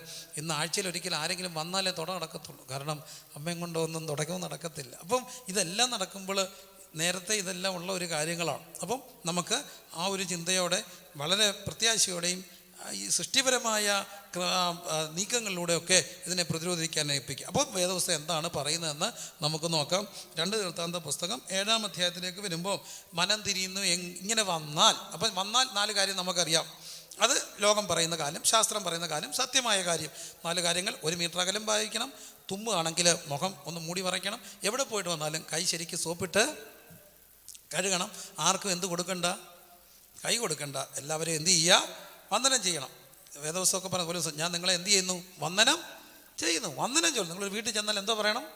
വന്ദനം പറയണം. ഇതൊക്കെ നമുക്ക് നേരത്തെ പറയുന്ന കാര്യങ്ങളാണ്. എന്നാൽ വേദപുസ്തകം എന്താണ് പറയുന്നത്? ഇത് പ്രതിരോധ നടപടി. എന്നാൽ അതിലും വലിയൊരു പ്രതിരോധ നടപടി വേദപുസ്തകം നമ്മളെ പഠിപ്പിക്കുന്നു. എന്താണ്? അതാണ് നമ്മൾ 14-ാമത്തെ വാക്യത്തിൽ കാണുന്നത്. എൻ്റെ നാമം വിളിക്കപ്പെട്ടിരിക്കുന്ന എൻ്റെ ജനം. എൻ്റെ നാമം വിളിക്കപ്പെട്ടിരിക്കുന്ന എൻ്റെ ജനം. അപ്പം ഇത് ദൈവസഭയോടുള്ളൊരു ദൂതാണ്. പഴയ കാലത്ത് ഇവിടെ ഒരു ആലയം പണിയപ്പെട്ടു എന്നുള്ളതാണ്. 7-ാം അധ്യായത്തിലേക്ക് വന്നപ്പോൾ അതിൻ്റെ 1-ാമതുള്ള വാക്യം നോക്കി. ശലോമോൻ പ്രാർത്ഥിച്ചു കഴിഞ്ഞപ്പോൾ ആകാശത്തുനിന്ന് തീയിറങ്ങി ഹോമയാഗവും അന്യയാഗവും ദഹിപ്പിച്ചു. കണ്ടോ? 7-ാം അധ്യായത്തിൻ്റെ 2 ദിനവൃത്താന്തം 7. യഹോവയുടെ തേജസ് യഹോവയുടെ ആലയത്തിൽ നിലനിന്നിരിക്കുകൊണ്ട് പുരോഹിതന്മാർക്ക് യഹോവയുടെ ആലയത്തിൽ കടപ്പാൻ പോലും എന്ത് ചെയ്തില്ല? കഴിഞ്ഞില്ല. ആലയം അങ്ങ് ദൈവ തേജസ് കൊണ്ട് നിറഞ്ഞു. അപ്പോൾ തീ ഇറങ്ങി ആലയത്തിൽ യഹോവയുടെ തേജസ്സും ഇസ്രായേൽ മക്കളൊക്കെയും കണ്ടപ്പോൾ അവർ കൽക്കളത്തിൽ സാഷ്ടാംഗം വീണ് യഹോവയോട് നമസ്കരിച്ചു. എന്നിട്ട് യാഗം കഴിച്ചു. ലോകം കണ്ട ഏറ്റവും വലിയൊരു യാഗം അവിടെ നടന്നത്. പഴയ നിയമത്തിൽ നമുക്കറിയാം യാഗങ്ങളുണ്ട്. എന്താണ് യാഗങ്ങൾ? മനുഷ്യൻ മരിക്കേണ്ടതിന് പകരം എന്തിനെ മരിക്കുകയാണ്? മൃഗങ്ങളെ മരിക്കുക. അതാണ് യാഗം എന്ന് പറയുന്നത്. കാരണം നീ മരിക്കേണ്ട. ഏകമനുഷ്യനാൽ പാപവും പാപത്താൽ മരണവും. മോഹം ഗർഭം ധരിച്ച് പാപത്തെ പ്രസവിക്കുന്നു. പാപത്തിൻ്റെ ശമ്പളം മരണമാണ്. അപ്പോൾ മരിക്കേണ്ടതിന് പകരം സബ്സ്റ്റിറ്റ്യൂട്ട് ഡെത്ത് നടത്തുകയാണ്. അതാണ് മൃഗങ്ങളെ കൊടുക്കുന്നു. ദൈവപ്രസാദത്തിന് വേണ്ടി, നമ്മുടെ പാപത്തിന് വേണ്ടി യാഗങ്ങൾ അർപ്പിക്കും. ലോകം കണ്ട ഏറ്റവും വലിയ യാഗം. എത്ര ആടുണ്ട്? 22,000 കാള. 22,000 കാള. നമ്മുടെ ഏറ്റവും വലിയ സദ്യക്ക് പോലും ഒരു പോത്ത്, ഒരു കല്യാണത്തിനൊക്കെ മാക്സിമം ഒരു പോത്തൊക്കെയാണ്. അങ്ങേയറ്റം അല്ലെ പോട്ടെ 2 പോത്ത്, അത്രയൊന്നും ഇല്ല. ഒരു പോത്തൊക്കെ ഉണ്ടെങ്കിൽ ഒരു 100 കിലോ ഇറച്ചി കാണും. 100 കിലോ ഇറച്ചി ഉണ്ടെങ്കിൽ ഒരു 1000 പേര് സുഖമായിട്ട് പോകും. നമുക്ക് ഇതിൻ്റെ കണക്കുകൾ ഏകദേശമൊക്കെ അറിയും. അപ്പം ഇതോ എത്ര പോത്ത്, എത്ര കാള? 22,000 കാള. പിന്നെ അടുത്തത് 1,20,000 എന്താണ്? ആട്. 1,20,000 ആട്. ഇത്രയും ലോകം കണ്ട ഏറ്റവും വലിയ മെഗായാഗം നടന്നു. ഇന്ന് ഈ മെഗാ എന്നുള്ള വാക്കല്ലേ, മെഗാ ക്രൂസൈഡ്, മെഗാ എക്സ്ചേഞ്ച് മേള, മെഗാ അതിനിടയ്ക്ക് ഈ ഇത് കൊറോണ പോലും എന്താണ്? മഹാമാരി. അപ്പം ഇതുപോലുള്ളൊരു മഹായാഗം നടന്നു. എന്താണ്? ഇത്രയും വലിയ ആടിനെയൊക്കെ യാഗം എന്ത് ചെയ്തു? കഴിച്ചു. ദേവാലയം പ്രതിഷ്ഠിക്കപ്പെട്ടു. ദൈവത്തിന് എല്ലാവരും നന്ദി പറഞ്ഞു. ദാവീദ് ഉണ്ടാക്കിയ വാദ്യോപകരണങ്ങൾ ഉപയോഗിച്ചുകൊണ്ട് അതിൻ്റെ കാണുന്നു പുരോഹിതന്മാരിങ്ങനെ നിൽക്കുകയാണ്. ഹോമയാഗം, ഭോജനയാഗം, മേധസ് യഹോവയുടെ ആലയത്തിന് മുമ്പിലുള്ള പ്രാകാരത്തിൻ്റെ മധ്യഭാഗം ശുദ്ധീകരിച്ച് ഹോമയാഗങ്ങളും സമാധയാഗങ്ങളുടെ മേധസ്സും അർപ്പിച്ചു. ഇങ്ങനെയെല്ലാം നടക്കുകയാണ്. അപ്പോൾ 12-ാമത്തെ വാക്യം 11 ഈ ശലോമോൻ യഹോവയുടെ ആലയവും രാജധാനിയും തീർത്തു. യഹോവയുടെ ആലയത്തിനും തൻ്റെ അരമേലയിൽ ഉണ്ടാക്കാൻ ശലോമോന് താല്പര്യം ഉണ്ടായിരുന്നതൊക്കെയും അവൻ ശുഭമായി നിർവഹിച്ചു. അപ്പം ആലയം, അരമന എല്ലാം നടന്നു. അതിനുശേഷം യഹോവ രാത്രി ശലോമോന് പ്രത്യക്ഷനായി അവനോട് അരുളി ചെയ്തത് എന്തെന്നാൽ, ഞാൻ നിന്റെ പ്രാർത്ഥന കേട്ട് ഈ സ്ഥലം എനിക്ക് യാഗത്തിനുള്ള ആലയമായിട്ട് എന്ത് ചെയ്തു? തെരഞ്ഞെടുത്തു. ഇത്രയും വലിയ ആലയം, മഹത്വപൂർണമായ ആലയം, ഇത്രയും വലിയ ഒരു യാഗം നടന്നു. ഇത്രയും വലിയൊരു യാഗം എല്ലാം നടന്നപ്പോൾ ദൈവം ശലോമോന് പ്രത്യക്ഷപ്പെട്ടിട്ട് പറയുകയാണ്, ശലോമോനെ ഇതെല്ലാം നടന്നു, പക്ഷേ എനിക്ക് നിന്നോട് കാര്യം സംസാരിക്കാനുണ്ട്. നീ എന്ത് ചെയ്യണം? മഴ പെയ്യാതിരിക്കേണ്ടതിന് ആകാശം അടയ്ക്കുകയോ ദേശത്തെ തിന്നു മുടിക്കേണ്ടതിന് വെട്ടുക്കിളിയോട് കൽപ്പിക്കുകയോ എൻ്റെ ജനത്തിൻ്റെ ഇടയിൽ മഹാമാരി വരുത്തുകയോ ചെയ്താൽ, ഇനി എന്ത് ചെയ്യണം? നമുക്കുള്ള സ്പിരിച്വൽ പ്രിവെൻഷൻ ഉണ്ട്, ഒരു സ്പിരിച്വൽ റെമഡി. മറ്റേതെല്ലാം ചെയ്യണം 100% ഭൗതികമായി 4 കാര്യങ്ങൾ. ഇതിനപ്പുറത്തോട്ടൊന്നും ആർക്കും ഒന്നും ചെയ്യാനില്ല. പിന്നെ രോഗലക്ഷണങ്ങളുള്ളവർ തന്നെത്താൻ സ്വയം എടുത്തിട്ട് ആർക്കും കൊടുക്കാതെ മുറിക്കാതിരിക്കണം. എത്ര ദിവസം ഇരിക്കും? പ്രായമുള്ളവരാണ് അംഗീകരിക്കും. കൊച്ചു കുഞ്ഞിനോട് ഇറങ്ങരുതെന്ന് പറഞ്ഞാൽ പൂട്ടിയിടാൻ നോക്കൂ. നമ്മളെന്തു ചെയ്യും? അപ്പം പ്രായമുള്ളവരാണ് അംഗീകരിച്ച് മര്യാദയ്ക്ക് വീട്ടിലിരിക്കുക. ഒരു കുഴപ്പമില്ല. കുറച്ച് ദിവസം വീട്ടിലിരിക്കുന്നത് നല്ലതാണ് അല്ലേ? കുറച്ച് ദിവസമൊക്കെ വീട്ടിലിരിക്കുക എന്തൊരു നല്ല കാര്യമാണ്. പിള്ളേരെല്ലാം കണ്ടുകൊണ്ടൊക്കെ ഇരിക്കുക, ഇതിനെയൊക്കെ പോസിറ്റീവായിട്ട് എടുക്കുക. അപ്പം പക്ഷേ മറ്റൊരു കാര്യമുണ്ട്, കൊച്ചു കുഞ്ഞുങ്ങളാണെങ്കിൽ അതൊക്കെ ആണല്ലേ? ആണോ? അപ്പോൾ എന്ത് ചെയ്യണം? ഒരു സ്പിരിച്വൽ പ്രിവെൻഷൻ. അതെന്താണ്? എൻ്റെ നാമം വിളിക്കപ്പെട്ടിരിക്കുന്ന എൻ്റെ ജനം. അപ്പോൾ ഈ എൻ്റെ ജനം എന്ന് പറയുമ്പോൾ അത് ആരോടുള്ള ദൂതാണ്? സഭയോടുള്ള ദൂതാണ്. അപ്പോൾ ഈ സഭ എന്ന് സഭ പുതിയ നിയമത്തിലേക്ക് വരുമ്പോൾ എക്ലീഷ്യ എന്നൊരു പദമുണ്ട്. ഒരു വേർതിരിക്കപ്പെട്ട സെറ്റപ്പാർട്ടഡായിട്ടുള്ള പ്രത്യേകമായ ഒരു പർപ്പസിന് വേണ്ടി വിളിക്കപ്പെട്ടിരിക്കുന്ന എൻ്റെ ജനം, അവൻ്റെ രക്തത്താൽ വീണ്ടെടുക്കപ്പെട്ട എൻ്റെ ജനം എന്തെല്ലാം ചെയ്യണം? അവിടെ കാണുന്നു, എൻ്റെ ജനം തങ്ങളെ തന്നെ താഴ്ത്തി. ആ വാക്യം എല്ലാവരും പറഞ്ഞ്, തങ്ങളെ തന്നെ താഴ്ത്തി. 2 പ്രാർത്ഥിച്ച്. 3 എൻ്റെ മുഖം അന്വേഷിച്ച്. 4 ദുർമാർഗങ്ങളെ വിട്ടുതിരിയും. അപ്പോൾ എത്ര കാര്യങ്ങളായി? 1 താഴ്ത്തി, പ്രാർത്ഥിച്ച്, ദൈവത്തിൻ്റെ മുഖം അന്വേഷിച്ച്, 4 ദുർമാർഗങ്ങളെ വിട്ട്. 4 സ്റ്റെപ്പുകളാണ്. ഇതേ 4 സ്റ്റെപ്പ് അല്ലാത്തതുണ്ട്. 1 കയ്യും കാലും കഴുകണം. 2 1 മീറ്റർ അകലം പാലിക്കണം. 3 തുമ്മുമ്പോഴൊക്കെ മുഖം തൂവാല കൊണ്ട് മറയ്ക്കണം. പിന്നെന്താണ്? ആർക്കും കയ്യ് കൊടുക്കരുത്. 4 സ്റ്റെപ്പ്, 4 സ്പിരിച്വൽ സ്റ്റെപ്പ്. 1 അത് ആരോടുള്ള ദൂതാണ്? സഭയോടുള്ള ദൂത്. എന്തൊക്കെയാണ്? 1 തൻ്റെ ജനം തന്നെത്താൻ താഴ്ത്തണം. 2 പ്രാർത്ഥിക്കണം. 3 എൻ്റെ മുഖം അന്വേഷിക്കണം. 4 ദുർമാർഗങ്ങളെ വിട്ടുതരും. ആ 4 സ്റ്റെപ്പ് എല്ലാവരും ഒന്ന് ചേർന്ന് പറഞ്ഞ്, തന്നെത്താൻ താഴ്ത്തണം. 2 പ്രാർത്ഥിക്കണം. 3 ദൈവമുഖം അന്വേഷിക്കണം. 4 ദുർമാർഗങ്ങളെ വിട്ടുതിരിയുമെങ്കിൽ ദൈവം എന്ത് ചെയ്യും എന്നാണ് പറഞ്ഞിരിക്കുന്നത്? സഭയ്ക്കല്ല, പിന്നെ മുഴുവൻ ദേശത്തിന് എന്ത് വരുത്തും? സൗഖ്യം. അപ്പോൾ ദേശത്തിൻ്റെ സൗഖ്യത്തിന് വേണ്ടി പ്രധാനമായും ഒരു റോൾ ആർക്കുണ്ട്? ദൈവസഭയ്ക്കുണ്ട്. അത് വിശ്വസിക്കുന്നവർ ദൈവത്തിനൊന്ന് സ്തോത്രം ചെയ്താട്ട്. ദൈവസഭയ്ക്ക് ഇതിനകത്ത് റോളുണ്ട്. 4 സ്പിരിച്വൽ സ്റ്റെപ്സ് നമുക്ക് നോക്കാം. അങ്ങനെ ഈ ഒരു സമയത്ത് ലോകമെമ്പാടുമുള്ള മലയാളി സഹോദരങ്ങൾ എപ്പോഴൊക്കെയൊക്കെ ഇത് കേൾക്കാൻ സാധ്യതയുണ്ട്. പ്രിയപ്പെട്ടവരെ, 4 സ്റ്റെപ്പ് നമ്മളോട് ദൈവം ആവശ്യപ്പെടുന്നു. ഒന്നാമത്തെ കാര്യം, ഒന്നാമത്തെ സ്റ്റെപ്പാണ് പ്രധാനപ്പെട്ട ഒരു സ്റ്റെപ്പ്. എല്ലാ കൊടുമുടിയും ചെല്ലണമെങ്കിൽ, 100 സ്റ്റെപ്പുള്ള ഒരു കെട്ടിടത്തിൽ ചെല്ലണമെങ്കിൽ ഏത് സ്റ്റെപ്പ് കയറണം? ഫസ്റ്റ് സ്റ്റെപ്പ് കയറാതെ ഒരിക്കലും എവിടെ ചെല്ലാൻ ഒക്കത്തില്ല. 100ാമത്തെ സ്റ്റെപ്പിൽ ചെല്ലാം. What will be the first step? ഒന്നാമത്തെ സ്റ്റെപ്പ് തന്നെത്താൻ എന്ത് ചെയ്യണം? താഴ്ത്തണം. എല്ലാവരും ആ വാക്കെന്ന് പറഞ്ഞേ, തന്നെത്താൻ താഴ്ത്തണം. തന്നെത്താൻ താഴ്ത്തുക എന്ന് പറഞ്ഞാൽ എൻ്റെ അർത്ഥം എന്താ? ചവിട്ടി താക്കുക എന്നുള്ളതല്ല. പിന്നെ താഴ്മ എന്നുള്ള ഒരു കാര്യമാണ്. ഒരു വിനയത്തിൻ്റെ, താഴ്മയുടെ ഒരു ഭാഗം. ഇതാണ് ഏറ്റവും വലിയ. അപ്പം തൻ്റെ ജനം താഴ്മയില്ലാതായി എന്ന് മാറുന്നോ അന്ന് ഈ മഹാവ്യാധി എല്ലാം വരും. ആലയമൊക്കെ പണിതു, നല്ല കാര്യം. അവിടെ ഇത്രയും വലിയ യാഗം കഴിച്ചു, നല്ല കാര്യം. മെഗാ യാഗം നടത്തി, മെഗാ ക്രൂസേഡിന് തുല്യമായ മെഗായാഗം. 10,000 അന്ന് അവിടെ 1,20,000 ആടിനെ കൊണ്ട് 22,000 കാളെ കൊണ്ടുവന്നു. ഇന്നിൻ്റെ ഭാഷയെ പറഞ്ഞാൽ 1,00,000 പേര് തടിച്ചുകൂടിയ മെഗാ ക്രൂസേഡ് നടന്നു. പക്ഷെ ദൈവം പറയുന്നു, മെഗാ ക്രൂസേഡൊക്കെ അവിടെ ഇരിക്കട്ടെ, മെഗാ ഉപവാസ പ്രാർത്ഥന അവിടെ ഇരിക്കട്ടെ, മെഗാ ചർച്ച അവിടെ ഇരിക്കട്ടെ, എല്ലാം ഇരിക്കട്ടെ. ഈ ഒരു സാഹചര്യത്തിൽ എന്ത് ചെയ്യണം? തന്നെത്താൻ എന്ത് ചെയ്യണം? താഴ്ത്തണം. ആ വാക്ക് എല്ലാവരും ഒന്ന് പറഞ്ഞേ, മക്കളെല്ലാവരും പറഞ്ഞേ, തന്നെത്താൻ താഴ്ത്തണം. മക്കളെ, ദൈവസന്നിധിയിലാണ് ഇരിക്കുന്നത്.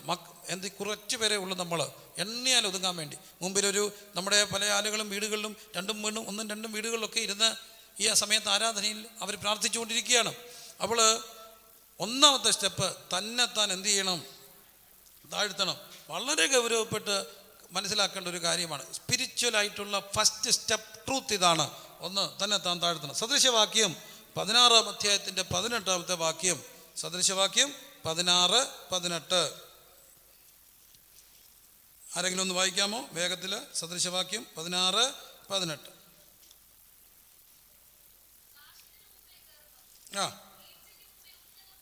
ഒരു മൈക്ക് കൊടുക്കണേ. 16-18. നാശത്തിന് മുമ്പേ എന്ത് ചെയ്യണം? എന്താണ്?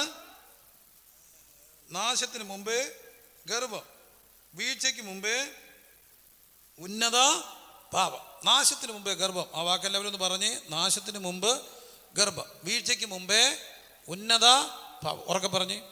നാശത്തിന് മുമ്പേ എന്തുണ്ട്? ഗർഭമുണ്ട്. വീഴ്ചയ്ക്ക് മുമ്പേ ഉന്നത പാപം. നമുക്ക് വേദപുസ്തകത്തിലെ ഓരോ തകർച്ചയ്ക്ക് പിന്നിലും ഈ ഒരു ഭാവത്തെ കാണാൻ കഴിയും. യെഹെസ്കേലിൻ്റെ പ്രവചനം, യെശയ്യാവിൻ്റെ പ്രവചനം. യെഹെസ്കേൽ പ്രവചനം 28-ാം അധ്യായത്തിൻ്റെ 13-14 വാക്യങ്ങൾ. യെശയ്യാവിൻ്റെ പ്രവചനം 14-ാം അധ്യായത്തിലേക്ക് വരാം. യെശയ്യാ പ്രവചനം 14-ാമത് അധ്യായം. യെശയ്യാവിൻ്റെ പ്രവചനം 14-ാമത് തിരുവചനം, അതിൻ്റെ 12. അർണോദയ പുത്രനായ ശുക്ര, നീ എങ്ങനെ ആകാശത്ത് നിന്ന് വീണു? ജാതികളെ താഴ്ത്തി കളഞ്ഞവനെ, നീ എങ്ങനെ വെട്ടേറ്റ് നിലത്ത് വീണു? ഞാൻ സ്വർഗത്തിൽ കയറും, എൻ്റെ സിംഹാസനം നക്ഷത്രങ്ങൾക്ക് മീതെ വയ്ക്കും. ഉത്തരദിക്കിൻ്റെ അതിർത്തിയിൽ സമാഗമ പർവ്വതത്തിന്മേൽ ഞാൻ ഇരുന്നരുളും. ഞാൻ മേഘോന്നതങ്ങൾക്ക് മീതെ, ഞാൻ അത്യുന്നതനോട് എന്താകും എന്നല്ലോ നീ ഹൃദയത്തിൽ പറഞ്ഞത്. എന്നാൽ നീ പാതാളത്തിലേക്ക്, നാശകൂപത്തിൻ്റെ അടിയിലേക്ക് തന്നെ എന്തു ചെയ്യും? വീഴും. അപ്പോൾ ഇത് നമുക്കറിയാം. ദൈവത്തോടൊപ്പം ഇരുന്ന, അല്ലെങ്കിൽ ദൈവത്തിൻ്റെ ആ ഒരു വലിയ ആ ഉന്നതമായ നിലവാരങ്ങളുണ്ടായിരുന്ന പൈശാചിക വൃന്ദങ്ങളായി മാറിയതിൻ്റെ കാരണം പറയുന്നു. അവർ പറയുകയാണ്, ഞാൻ സ്വർഗത്തിൽ കയറും, മേഘോന്നതങ്ങൾക്ക് മീതെ എന്തു ചെയ്യും? കയറും, ഞാൻ അത്യുന്നതനോട് എന്താകും? സമനാകും എന്നെവിടെ പറഞ്ഞു? ഹൃദയത്തിൽ പറഞ്ഞു. അപ്പം ആദ്യം താഴ്മ എന്നുള്ളതിൻ്റെ ഓപ്പോസിറ്റ് എന്താ? അപ്പം ഗർവം, ഉന്നത ഭാവം, നിഗളം. ഇതാണ് താഴ്മയുടെ ഓപ്പോസിറ്റ്. അങ്ങനെയാണെങ്കിൽ എന്നെല്ലാം മനുഷ്യകുലം അഹങ്കാരത്തിൻ്റെ ഒരു ലോകത്തേക്ക് പോകുന്നു, അന്നെല്ലാം ഒരു വലിയ തിരിച്ചടി ഉണ്ടായിട്ടുണ്ട്. ആദ്യത്തെ തിരിച്ചടി കാണുന്നത് ഈ വലിയ നമുക്കറിയാം, സപ്തസ്വരങ്ങൾ പുറപ്പെടുവിച്ചിരുന്ന ഈ വലിയ ദൂതവർഗം അവർ നിഗളിച്ചിട്ട് പിശാചിന് വന്ന ഗണിയിൽ. അതുകൊണ്ടാണ് ലേഖനങ്ങളിൽ നമ്മൾ വായിക്കുന്നുണ്ട്, നിങ്ങൾ നിഗളിച്ചിട്ട് ഏത് ഗണിയിൽ പെടരുത്? പിശാചിന് വന്ന കെണിയിൽ എന്ത് ചെയ്യാൻ പാടില്ല? പെടാൻ പാടില്ല. നിഗളിച്ചിട്ട് പിശാചിന് വന്ന കെണിയിൽ പെടരുത്. പിശാചിനുണ്ടായ കെണി നിഗളമാണ്.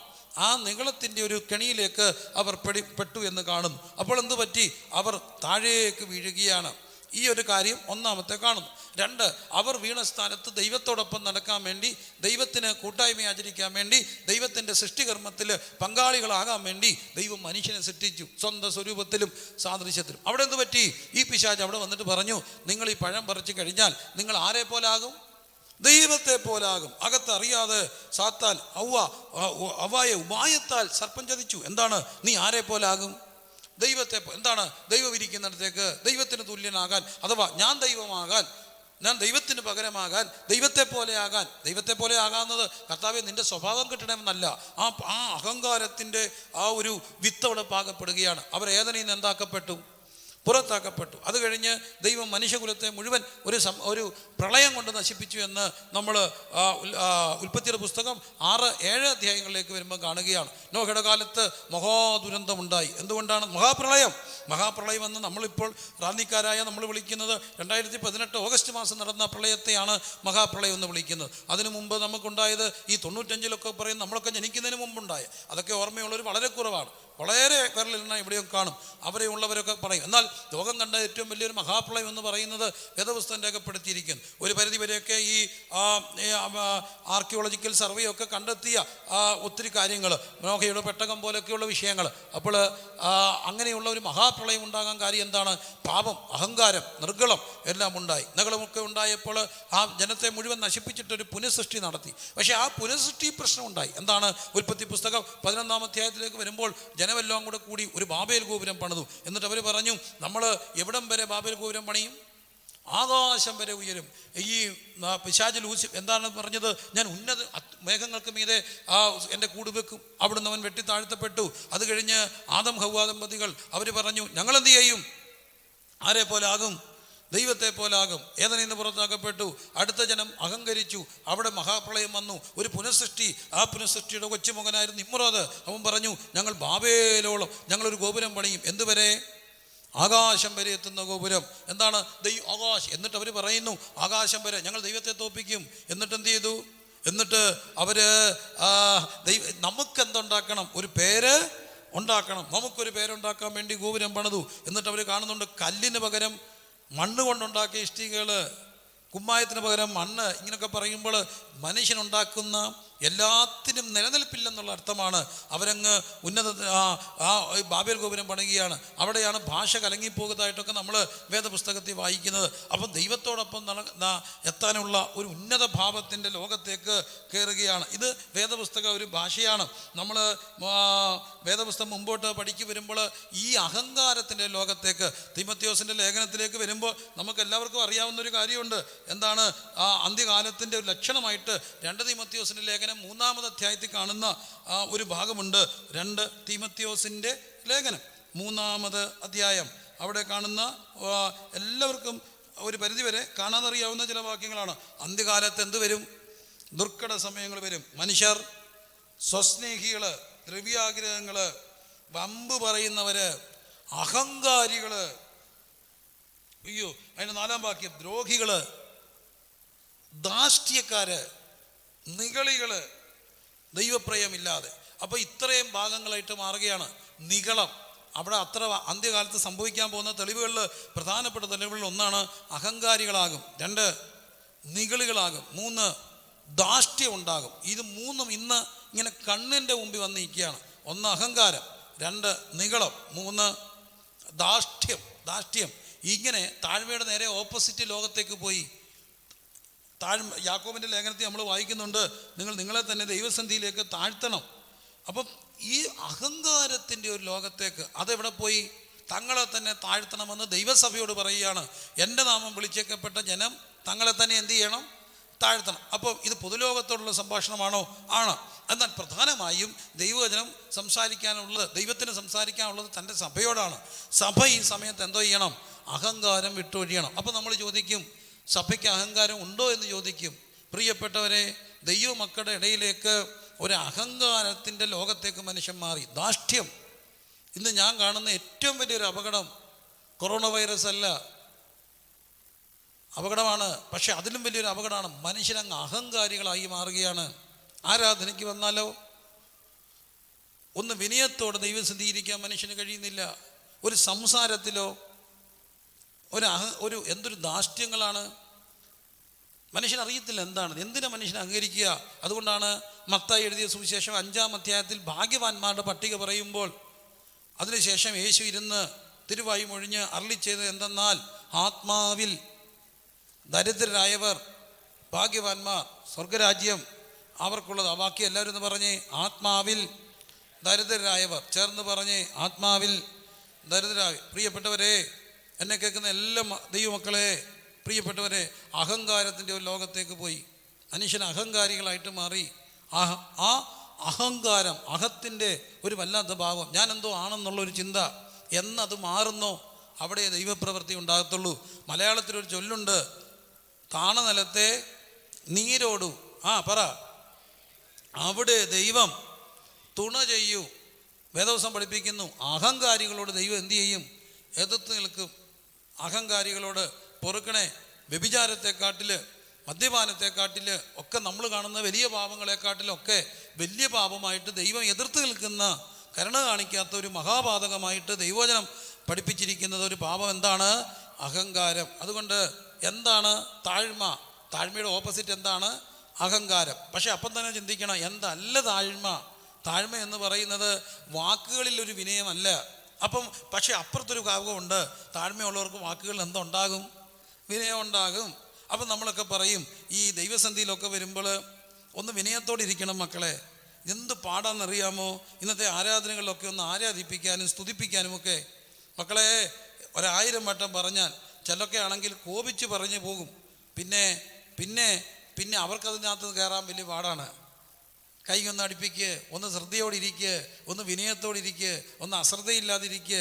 എന്തുകൊണ്ടാണ് ദൈവസന്ധി വരുമ്പോൾ മനുഷ്യരിങ്ങനെ അശ്രദ്ധയോടെ ഇരിക്കുക? ദൈവത്തെ ഒന്ന് ആരാധിക്കാൻ കഴിയാതെ പോകുക, ഒരു തുള്ളി കണ്ണീന്ന് വരാതിരിക്കുക. പ്രധാനപ്പെട്ട കാര്യം, ഞാനെന്തോ ആണെന്നുള്ള അകത്തൊരു ഭാവം തോന്നി. നമ്മുടെ ഈ ഹോളിൻ്റെ പണിയുടെ സമയത്ത് ഞാനത് പലയിടത്തും പങ്കുവെച്ചിട്ടുള്ളൊരു സംഭവമാണ്. നമ്മുടെ ചർച്ചയിൽ തന്നെ ഞാൻ പലവട്ടം പറഞ്ഞിട്ടുണ്ട്. നമ്മുടെ ഹോളിൻ്റെ പണി നടക്കുകയാണ്, മേളത്തെ പണി. അതിൻ്റെ ആ സ്ട്രക്ചറിൻ്റെ പണി നടക്കുമ്പോൾ എൻ്റെ ഒരു സുഹൃത്ത് പറയ പ്രകാരം വളരെ പ്രശസ്തനായ ഒരു ഇൻറ്റീരിയർ ഡിസൈനറെ എനിക്ക് ഒരു കൺസൾട്ടേഷന് വേണ്ടി കിട്ടി. ഞാൻ ആ സംഭവം പലയിടത്തും പറഞ്ഞിട്ടുണ്ട്. അദ്ദേഹത്തെ ഞാൻ ഇവിടെ കൊണ്ടുവന്നിട്ട് ഈ ചർച്ചിൻ്റെ മേളത്തെ പണികളൊക്കെ കാണിച്ചിട്ട് നമുക്ക് നാളുകളിലേക്ക് എന്തൊക്കെയാണ് ചെയ്യേണ്ടത് എന്ന് ചോദിച്ചപ്പോൾ അദ്ദേഹം ആ ബാൽക്കണിയുടെ പണി നടക്കുമ്പോൾ അതിൻ്റെ മുകളിൽ നിന്നുകൊണ്ട് അദ്ദേഹം പറഞ്ഞു, നമുക്ക് ഇതിൻ്റെ റൂഫ് വാർക്കുമ്പോൾ സെൻട്രൽ പോർഷൻ കുറേ ഇങ്ങനെ പൊക്കി വാർക്കണം, നല്ല കളരം വേണം. ഞാൻ ചോദിച്ചു, എന്തിനാണ് സഹോദര ഈ സെൻട്രൽ പോർഷൻ ഇങ്ങനെ കളത്തുന്നത്? അദ്ദേഹം എന്നോട് ചോദിച്ചു, പഴയ പള്ളികളൊക്കെ കണ്ടിട്ടില്ലേ? പഴയ പള്ളികൾക്കൊക്കെ ഭയങ്കര പൊക്കമല്ലേ? ഞാൻ പറഞ്ഞാണു, എന്തിനാ പള്ളി പൊക്കി പണിക്കുക? ഞാൻ പറഞ്ഞു, ഇൻറ്റീരിയർ ഡിസൈനിൻ്റെ അല്ലെങ്കിൽ ഒരു എലിവേഷൻ്റെ ഒരു ലുക്കിന് വേണ്ടിയൊക്കെയാണ്. അപ്പം പറഞ്ഞു, അങ്ങനെയൊന്നും അല്ല. ഞാൻ ചോദിച്ചു, പിന്നെന്താണ്?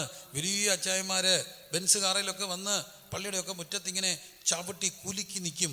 പുറകിലത്തേക്ക് ഡോറ് മുമ്പിലത്തെ ആൾ വന്ന് സെക്രട്ടറി ഇറങ്ങി പായ്ക്കിലെ ഡോറൊക്കെ തുറക്കും. പായ്ക്കിലെ ഡോറ് ഉറങ്ങ് വലിയ അച്ചായൻ പള്ളിമുറ്റത്തോട്ട് ഇറങ്ങുന്ന കണ്ടിട്ടില്ലേ? വലിയ തേച്ച് മടക്കിയ ഷർട്ടൊക്കെ ഇട്ട് രണ്ട് കയ്യിലും ഐഫോണൊക്കെ പിടിച്ച് ഇങ്ങനെ ഇറങ്ങിയിട്ട് ഈ വലിയ അച്ചാൻ ഇങ്ങനെ നടക്കുമ്പോൾ 2 കക്ഷത്തിനിടയിൽ ഒരു നാരങ്ങ ഇരിക്കുന്ന പോലൊക്കെയാണ് കൈയൊക്കെ ഇങ്ങനെ വീശി ഭയങ്കര ഞെളിഞ്ഞ് ഇങ്ങനെ മൊബൈലൊക്കെ പിടിച്ച്, വേദവസമൊന്നും കൈ കാണത്തില്ല, മൊബൈലൊക്കെ പിടിച്ച് അകത്തോട്ട് കയറുമ്പോൾ വലിയ അച്ചായന് ഈ വലിയ പള്ളിക്കകത്ത് കയറുമ്പോൾ തന്നെ ചെറുതായിട്ട് തോന്നണം. അതിനാണ് പള്ളി എന്ത് ചെയ്തേക്കുന്നത്?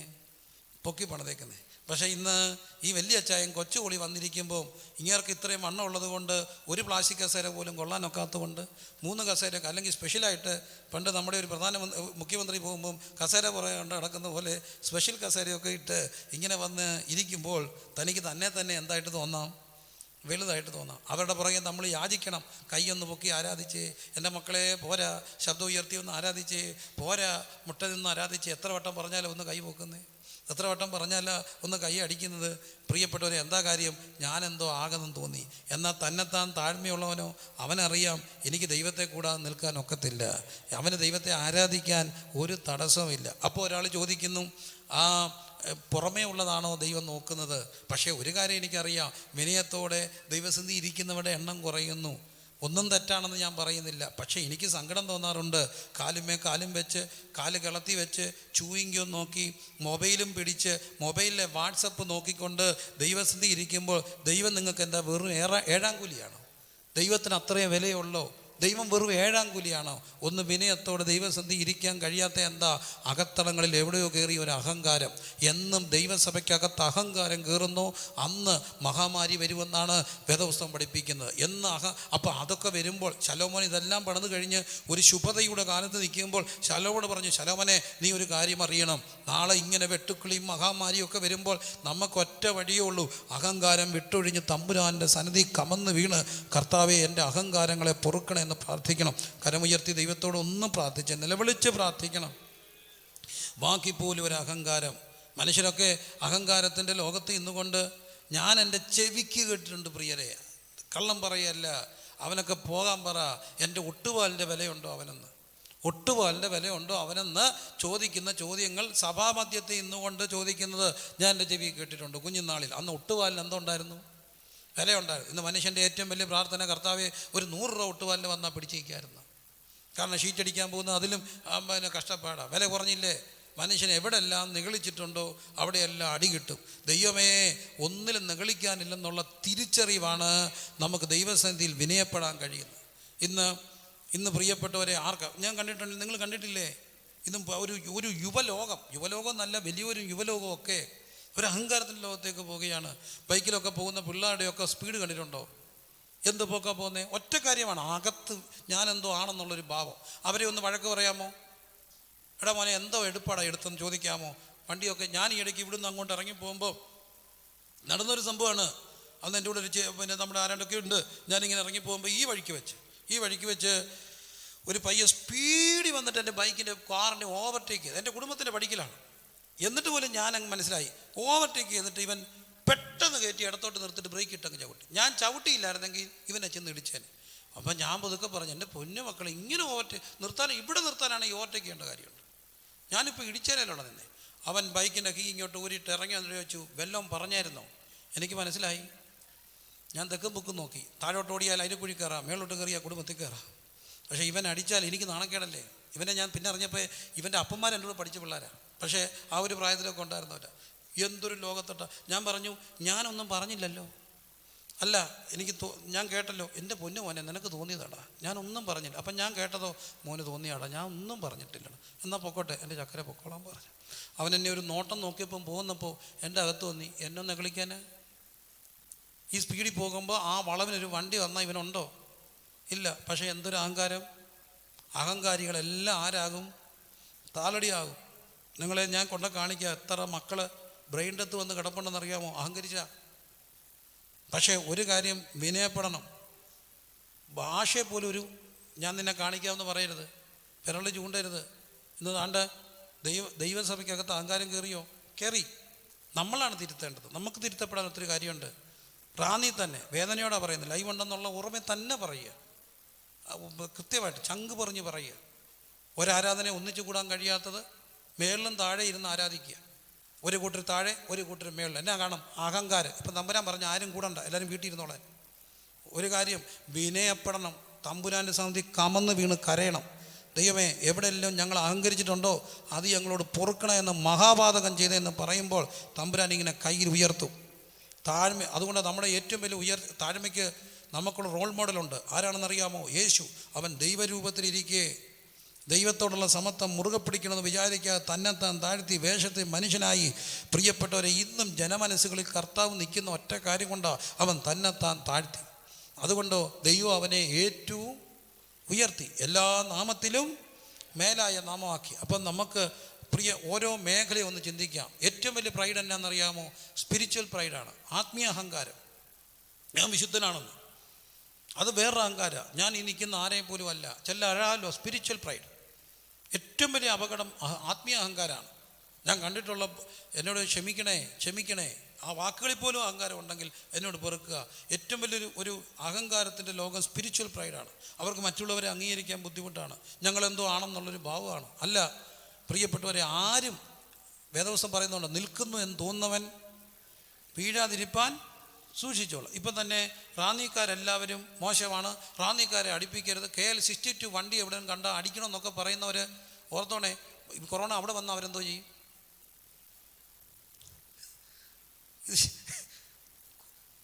വെള്ളത്തിന് അതിരില്ലാത്തതുപോലെ ഇതിനൊന്നും അതിരില്ല. KL62 റാന്നിക്കാരെ കണ്ട ഓടിച്ചേക്കണം, ഇങ്ങോട്ട് വന്നേക്കരുത്, പോകരുത്. അതൊക്കെ സത്യം. പക്ഷേ ഇവിടെ പോലും ഒരു അഹങ്കാരത്തിൻ്റെ വാക്ക് പറയരുത്. കാരണം വാക്കുകളിൽ വിനയം ഉണ്ടാകാൻ ദൈവത്തോടൊന്ന് പ്രാർത്ഥിച്ചേ. ഒരു വാക്ക്, എന്നെ നിനക്കറിയാമോ? കൈ ചൂണ്ടി ചോദിക്കരുത് ആരോടും, കൈ ചൂണ്ടി വർത്തമാനം പറയരുത്. അതിനാണ് ഇപ്പം പറയുന്നത്, കൈ ചൂണ്ടരുത്, വിനയപ്പെട്ട് കൂപ്പണം. ആരോടും കൈ ചൂണ്ടരുത്, കാരണം നമ്മൾ അഹങ്കരിക്കരുത്. സ്പിരിച്വൽ പ്രൈഡ് വാക്കുകളൊക്കെ കണ്ടിട്ടില്ലേ? എൻ്റെ ഒരു സുഹൃത്ത് ഒരിക്കൽ നടന്ന സംഭവമാണെന്നായിട്ടാണ് എന്നോട് പറഞ്ഞത്. അദ്ദേഹം തമാശ പറഞ്ഞാണെന്ന് ഞാൻ കരുതുന്നില്ല, വളരെ സീരിയസ് ആയിട്ട് പറഞ്ഞൊരു സംഭവം. അദ്ദേഹം ഒരു ബാങ്കിൽ ഇരിക്കുമ്പോൾ ഒരു മനുഷ്യൻ അവിടേക്ക് വന്നു. അദ്ദേഹം വലിയൊരു ദൈവദാസനാണെന്നാണ് പറഞ്ഞത്. അപ്പോൾ ഇങ്ങനെ ഒരു പോസ്റ്റ് മോഡേൺ ആളാണ്. അപ്പോൾ ഈ ബാങ്ക് മാനേജർ പറഞ്ഞ് നിങ്ങളുടെ കൂട്ടത്തിലുള്ള ആളാണ്, ഒന്ന് പരിചയപ്പെടാൻ പറഞ്ഞു. ഇദ്ദേഹം അവിടോട്ട് ചെന്നിട്ട് ആ ദൈവദാസനോട് പറഞ്ഞു, അച്ചായ പ്രൈസ് ദ ലോർഡ്. അദ്ദേഹം ഇവനെ ഇങ്ങനെ അടിമുടി നോക്കിയിട്ട് പറഞ്ഞു പ്രൈസ് ദ ലോർഡ്. അപ്പോൾ ഇവൻ പറഞ്ഞു, അച്ചായ ഒറിജിനൽ സൗണ്ടിൽ ഒരു പ്രൈസ് ലോർഡ് പറയാമെന്ന് ചോദിച്ചു. ഓർക്കാപ്പുറത്ത് കിട്ടിയ അടിയല്ലേ. ആ മനുഷ്യൻ പറഞ്ഞു, പ്രൈസ് ലോർഡേ. എന്തിനാപ്പ ഇത്രയും മസിൽ പിടിച്ച് പറയും? എന്ത് കണ്ടിട്ടാ എല്ലാ മനുഷ്യരോടും ദൈവം പറയുന്നു, ഞാൻ ഉൾപ്പെടെ. ഇത് കാരണം ഞാൻ നിങ്ങളോട് ഇങ്ങനെ പ്രസംഗിക്കുമ്പം ഇതേ വാക്കുകൾ എന്നോട് പറയുകയാണ്. കുഞ്ഞു കുട്ടികൾ, മൂത്തവരെ ബഹുമാനിക്കണ്ടേ? മൂത്തവരോടൊരു ആദരവ്, ഒരു വിനയത്തിൻ്റെ ഭാഷ, ഒരു വിനയത്തിൻ്റെ ഭാഷ. എൻ്റെ ഒരു ആൻറ്റി ഇടയ്ക്ക് എന്നോടൊന്ന് പറഞ്ഞാണ്, അവർ വിദേശത്തൊക്കെ വന്നവരാണ്. പഴയ കാലമൊക്കെ ഓർത്തിട്ട് അവരിങ്ങനെ പോകുമ്പോൾ ഈ ക്യൂവിൽ കിടക്കുകയാണ്. ആ ക്യൂവിൽ ഇടയിൽ കൂടെ 2 പിള്ളേർ ഇങ്ങനെ ബൈക്കിൽ ഇങ്ങനെ കയറി വരും. അപ്പോൾ അവരിങ്ങനെ ഇവരോട് പറഞ്ഞ് കണ്ണ് കാണിച്ച് അവന് കയറി പോകണം, വണ്ടി പുറമോട്ട് എടുക്കാൻ പറഞ്ഞു. അപ്പോൾ ഈ അച്ഛനും അമ്മയും കൂടെ പറഞ്ഞു, ക്ലാസ്സുകളെത്തി ഇട്ടേക്കാണ്, മൈൻഡ് ചെയ്യേണ്ട, കാരണം എടുക്കാനില്ല പുറമോട്ട്, പുറകിലൊക്കെ വണ്ടികളാണ്. പക്ഷേ ഇവർക്ക് ഇതിനിടയിൽ കയറണം. അവരെന്നോട് നോക്കിയിട്ട് ബോണറ്റ് ഒറ്റയടി എടുക്കണം. അച്ഛൻ വലിയ പുള്ളിയായിരുന്നു. പക്ഷേ ആൻറ്റി പറഞ്ഞു, എങ്ങനെ വണ്ടി റിവേഴ്സിൽ പോയെന്ന് അവർ പോലും അറിഞ്ഞില്ല. ഒറ്റ വാക്കിന് മുമ്പ് എങ്ങോട്ട് പോവുക? മൂത്തവരോടൊരു വിനയമില്ല, അഹങ്കാരത്തിൻ്റെ ഒരു ഭാഷ. എനിക്ക് നിന്നെ അംഗീകരിക്കാനൊക്കത്തില്ല. സഭയ്ക്കകത്ത് പോലും പ്രിയപ്പെട്ടവരെ കാലും വെച്ച് ചൂയിങ്കോൻ ചവച്ച് ദൈവസന്ധി ഇരുന്ന് മൊബൈലും ഇങ്ങനെ നോക്കിക്കൊണ്ടിരിക്കുമ്പോൾ ഓർത്തോണം, ദൈവം നമുക്ക് വെറും 7-ാം കൂലിയാണ്. ദൈവം നമുക്ക് ഒരു ഇത്രേ വിലയുള്ളൂ. തമ്പുരാൻ്റെ സന്നിധിയിൽ വിനയപ്പെടുകയല്ലാതെ വേറൊരു വഴിയില്ല. എല്ലാവരും ദൈവത്തോടൊന്ന് പ്രാർത്ഥിച്ച്, എൻ്റെ കർത്താവെ എൻ്റെ അകത്ത് തന്ന എല്ലാ അഹങ്കാരങ്ങളെയും പൊറുക്കണമെന്ന് ദൈവത്തോടൊന്ന് പ്രാർത്ഥിക്കാം. കരം കൂപ്പി കൈ കൊടുത്തും കൈ കോർത്ത് പിടിച്ചും പ്രാർത്ഥിക്കാൻ ഇപ്പോഴത്തെ സാഹചര്യം അനുവദിക്കുന്നില്ലെന്നൊക്കെയുള്ള നിയമപരമായ അറിവുകൾ. കൈകൂപ്പി ഒന്ന് പ്രാർത്ഥിച്ച്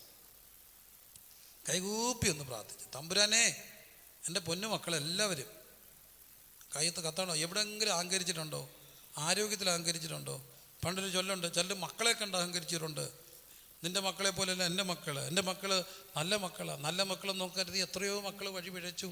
അതുകൊണ്ട് ഒരു ചൊല്ലുണ്ട്, മക്കളെ കണ്ടും പാമ്പ് കണ്ടു ഒന്നും അഹങ്കരിക്കരുത്. തമ്പുരാനെ നല്ല മക്കളെ തന്നെങ്കിൽ കൃപയാണ്. അഹങ്കാരത്തിൻ്റെ ഓപ്പോസിറ്റ് എന്താ? അതാണ് ആത്മാവിൽ ദാരിദ്ര്യം. ദാരിദ്ര്യം എന്നുള്ളതിൻ്റെ തെളിവെന്താണ്? ഒരുവൻ ദരിദ്രനാണെങ്കിൽ അവൻ ഇൻഡിപെൻഡൻ്റ് ആണ്. അവിടുത്തെ മത്തായി 5 ഗിരിപ്രഭാഷണത്തിൻ്റെ ആരംഭത്തിൽ കർത്താവ് പച്ചൻ നമ്മളോട് പറഞ്ഞ ദാരിദ്ര്യം എന്ന് പറയുന്നത് വെറും പോവർട്ടി അല്ല. നമ്മളെല്ലാം ഒരു പരിധിവരെ ഒരു ലോവർ മിഡിൽ ക്ലാസ്സാണ്. അപ്പർ മിഡിൽ ക്ലാസ് പോലും ഇതിനകത്ത് ഇരിക്കുന്നവരില്ല. അപ്പർ മിഡിൽ ക്ലാസ് ആരും ഇതിനകത്ത് എനിക്കുണ്ടെന്ന് തോന്നുന്നില്ല. ഒരു മിഡിൽ ക്ലാസ് അല്ലെങ്കിൽ ഒരു ലോവർ മിഡിൽ ക്ലാസ്, അവരൊക്കെയാണ് അല്ലെങ്കിൽ ഒരു നിലയിലിരിക്കുന്നവരാണ് ഭൂരിപക്ഷം. അപ്പം എന്താണ് ദാരിദ്ര്യം? ദാരിദ്ര്യം എന്ന് പറഞ്ഞാൽ അവരും ദരിദ്രം, ഈ പറയുന്ന ദാരിദ്ര്യമല്ല. ഇവിടെ ഉപയോഗിച്ചിരിക്കുന്ന ഒരു വാക്കുകൊണ്ട് ഭിക്ഷാടകൻ്റെ ദാരിദ്ര്യം. എന്താണ് ഭിക്ഷാടകന്? അവൻ ഭിക്ഷ ചോദിക്കും. രാവിലെ എഴുന്നേറ്റാൽ അവനൊരു ചായ കുടിക്കണമെങ്കിൽ അമ്മാ പണ്ടത്തെ ഒരു ദാരിദ്ര്യത്തിൻ്റെ ഭാഷയുണ്ട്, അമ്മാ വല്ലതും തരണേ. ആ ഭാഷയൊക്കെ ഇന്ന് നിങ്ങളൊക്കെ മറന്നുപോയി കേട്ടോ. പണ്ട് ഇങ്ങനെ ആൾക്കാർ വരും, അമ്മ 2 കണ്ണും കാണാത്ത 2 കാതും കേൾക്കാത്ത ഈ പാവത്തിന് വല്ലതും തരണേ. ഈ പടിക്ക് കൂടെ ഇങ്ങനെ ഒരാൾ പോരുമായിരുന്നു, ഓർമ്മയുണ്ടോ? ഒരു വണ്ടിയിൽ ഇങ്ങനെ വന്നു, അമ്മാ 2 കണ്ണ്. ആ ഭാഷ എന്തൊരു ട്യൂണാണ്. ആ ഭാഷ കേൾക്കുമ്പോൾ ഇതറിയാമായിരുന്നു.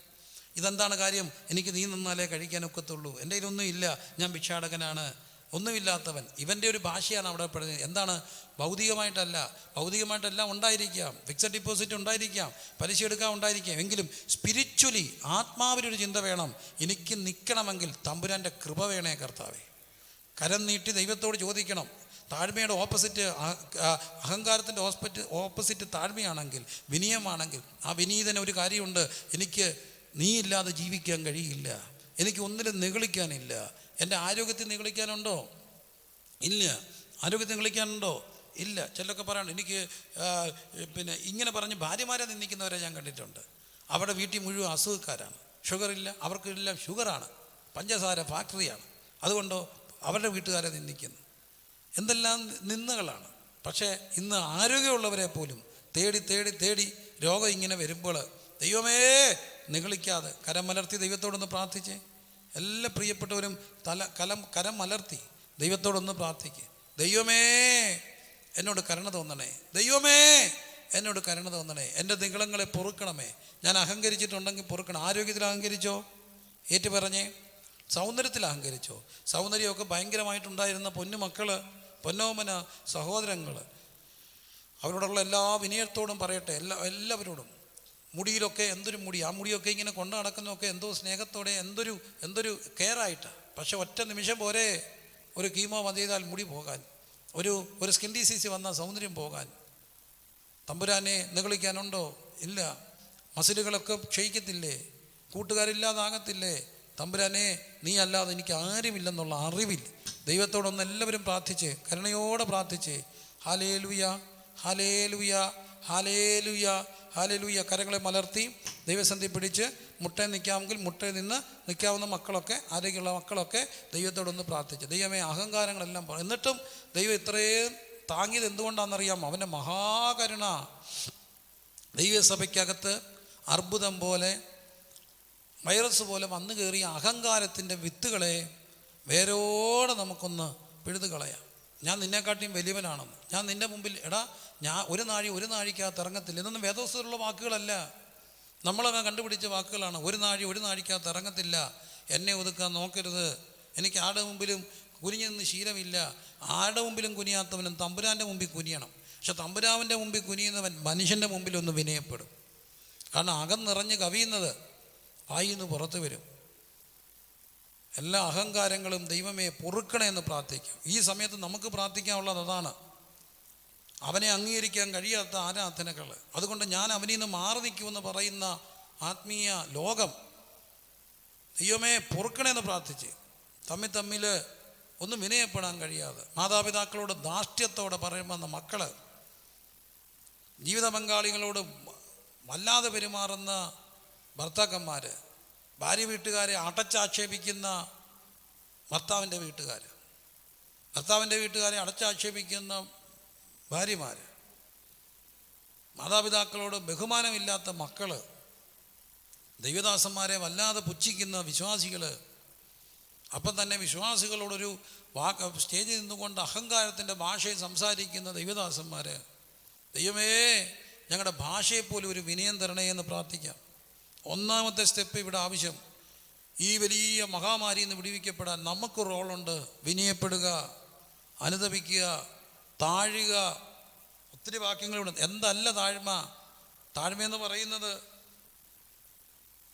ഒരു അന്തർമുഖത്വമല്ല, ബാഹ്യമല്ല.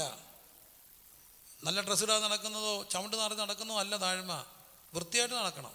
പക്ഷേ ഡ്രസ്സിൻ്റെ ലോകത്തേക്ക് അമിതമായ ആഡംബരത്തേക്ക് പോകുന്നത് അഹങ്കാരമാണ്.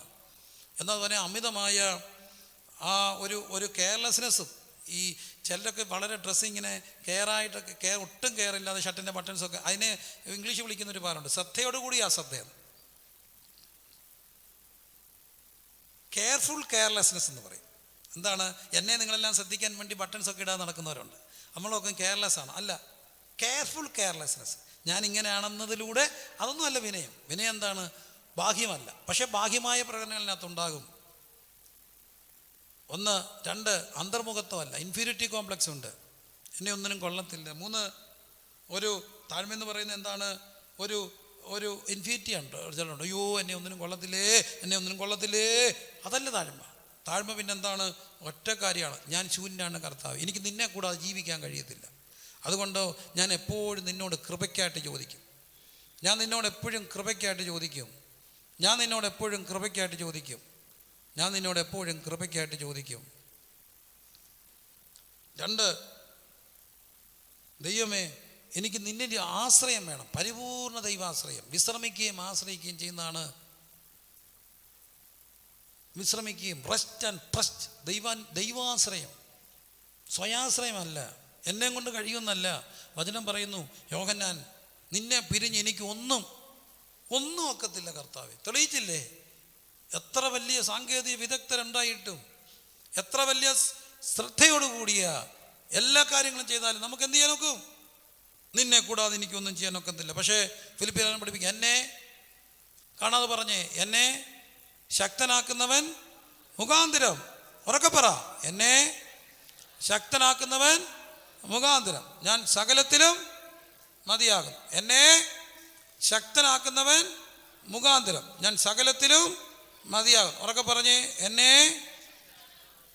ഞാൻ സകലത്തിലും, നിന്നെ പിരിഞ്ഞ് എനിക്കൊന്നും ചെയ്യാൻ കഴിയില്ല. ദൈവമേ എല്ലാ അഹങ്കാരങ്ങളും പൊറുക്കണമെന്ന് നമുക്ക് കരങ്ങളെ മലർത്തി ദൈവത്തെ. അഹങ്കാരത്തിൻ്റെ ഒരു വാക്കെങ്കിലും വീട്ടിൽ പറഞ്ഞിട്ടുണ്ടോ? ദൈവസന്ധി വന്നിട്ട് ശ്രദ്ധയോടല്ലാതെ ഇരുന്നിട്ടുണ്ടോ? ശ്രദ്ധയോടല്ലാതെ ദൈവസന്ധി ഇരുന്നിട്ടുണ്ടോ? എനിക്കിത് വേണ്ടാന്ന് തോന്നിയിട്ടുണ്ടോ? എനിക്കെൻ്റെ ആവശ്യമില്ലെന്ന് ചിന്തിച്ചിട്ടുണ്ടോ?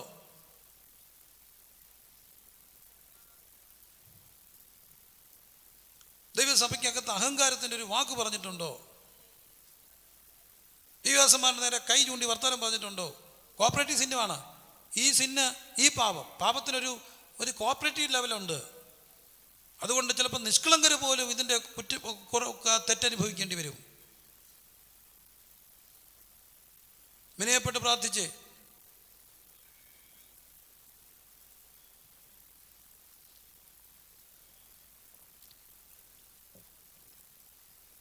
വിനയപ്പെട്ട് പ്രാർത്ഥിക്കുക. എൻ്റെ ആരോഗ്യത്തെ ഞാൻ അലങ്കരിച്ചോ? എൻ്റെ സമ്പത്ത് ഞാൻ അനുഗ്രഹിച്ചോ? സമ്പത്തിൽ ആശ്രയിച്ചവരുടെയൊക്കെ കഥകളൊക്കെ ഇതിനകത്ത് ഇഷ്ടം പോലെ ഇരിപ്പുണ്ട്. ഈ ചങ്കിനകത്ത് ഇഷ്ടം പോലെ പൈസ ഇട്ട് അമ്മാനമാടിയവർ കഞ്ഞി കുടിക്കാൻ ഇറക്കുന്നത് ഞാൻ കണ്ടിട്ടുണ്ട്. തമ്പുരാനെ പൊറുക്കണേന്ന് പ്രാർത്ഥിക്കുക, പൊറുക്കണേന്ന് പ്രാർത്ഥിക്കുക.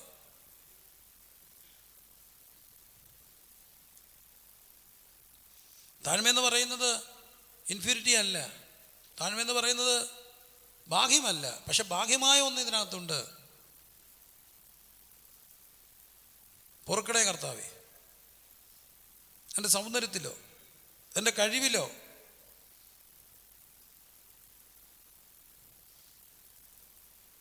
തന്നെ താൻ താഴ്ത്തി. First step. ദൈവം എൻ്റെ പ്രാർത്ഥനാ മുറിയിൽ എൻ്റെ വചനധ്യാനത്തിൽ ഇടപെട്ട ഏറ്റവും വലിയൊരു മാരക വിപത്ത് ഫസ്റ്റ് സ്റ്റെപ്പ്. എല്ലാവരും വിനയപ്പെട്ട് ദൈവസന്ധിക്ക് കരയുക. എല്ലാവരും. ദൈവസഭ, തൻ്റെ ജനം. ഇത് പുറത്തേക്കുള്ളൊരു ദൂതല്ലിത്, അകത്തേക്കുള്ള ദൂതാണ്. തന്നെത്താൻ താഴ്ത്തി, തന്നെത്താൻ താഴ്ത്തി, തന്നെത്താൻ താഴ്ത്തി. രണ്ടാമത്തെ ഭാഗം നമുക്ക് മടങ്ങി വരാം. ഈ ചിന്തയോടെ നമുക്ക് തുടരാം. ഒന്നാമത്തേത് തന്നെത്താൻ താഴ്ത്തി. രണ്ട്, ഒത്തിരി കാര്യങ്ങൾ അവിടെ നിന്നുകൊണ്ട് പറയണമെന്നുണ്ട്. തന്നെത്താൻ താഴ്ത്തി. രണ്ട്, പ്രാർത്ഥിച്ച്. അപ്പൊ ഈ ആർക്ക് പ്രാർത്ഥിക്കാൻ കഴിയും? ഈ താഴ്മയുള്ളവനെ പ്രാർത്ഥിക്കും. താഴ്മയുള്ള ലക്ഷണം എന്താ? ആത്മാവിൽ ദരിദ്രരായ എന്ന് പറഞ്ഞാൽ എനിക്ക് നിന്നെ കൂടാതെ ജീവിക്കാൻ ഒക്കത്തില്ല കർത്താവേ. എനിക്ക് നിന്നെ കൂടാതെ ഒക്കുമെന്നുണ്ടെങ്കിൽ എനിക്ക് എന്ത് ചെയ്യണ്ട? പ്രാർത്ഥിക്കണ്ട. അപ്പൊ പ്രാർത്ഥന ബലഹീനന്റെ ലക്ഷണമല്ല. പ്രാർത്ഥന എന്തുകൊണ്ടാണ് പ്രാർത്ഥിക്കുക? എനിക്ക് നിന്നെ പിരിഞ്ഞ് ഒന്നും ചെയ്യാൻ കഴിയില്ല. കർത്താവെ പ്രാർത്ഥിക്കാതെ, പ്രാർത്ഥന ഭയത്തിൽ നിന്നുമല്ല ഉണ്ടാകേണ്ടത്. പ്രാർത്ഥന ഉണ്ടാകേണ്ടത് എനിക്ക് നിന്നെ കൂടാതെ ജീവിക്കാൻ ഒക്കത്തില്ലെന്നുള്ള കഴിവാണ്. ഭയങ്കരമായി സ്വയത്തിൽ ആശ്രയിച്ച ഒത്തിരി പേരുണ്ട്. ദൈവത്തെ ഞാൻ മാറ്റി നിർത്തും, ദൈവം എന്ന് പറയുന്ന എന്തെങ്കിലും ഉണ്ടെങ്കിൽ അന്ന് അത് ആ ബ്രിട്ടീഷ് മ്യൂസിയത്തിൽ മാത്രമായിരിക്കും. ബൈബിൾ എന്നൊക്കെ പറഞ്ഞ് വാൾട്ടേറെ പോലെ ഉള്ളവരുടെ പോലും അന്ത്യമൊക്കെ ദയനീയമായിരുന്നു എന്നൊക്കെ ചരിത്രം പറഞ്ഞു. നരകം പിശാചെന്നൊക്കെ അലറി മരിച്ചു. എന്താ കാര്യം? എത്ര വലിയ പ്രശസ്തനും എത്ര വലിയവനും പ്രാർത്ഥനയില്ല ജീവിക്കാൻ ഒക്കത്തില്ല. ഇന്ന് ആത്മീയ ലോകത്ത് പറ്റിയ ഏറ്റവും വലിയൊരു അപകടം എന്തില്ല? പ്രാർത്ഥനയില്ല. പ്രാർത്ഥനയില്ല. ഉപവാസങ്ങൾ പോലും ചടങ്ങുകളായിട്ട് മാറി. എന്തിനാണ് ഉപവാസം? ഉപവാസം പോലും എന്തിനാണെന്നറിയാമോ? എസ്രായുടെ പുസ്തകം നമ്മൾ കാണുന്ന ഒരു കാര്യമുണ്ട്. എസ്ര 8:21 വായിച്ച മക്കളെ. എസ്ര 8:21.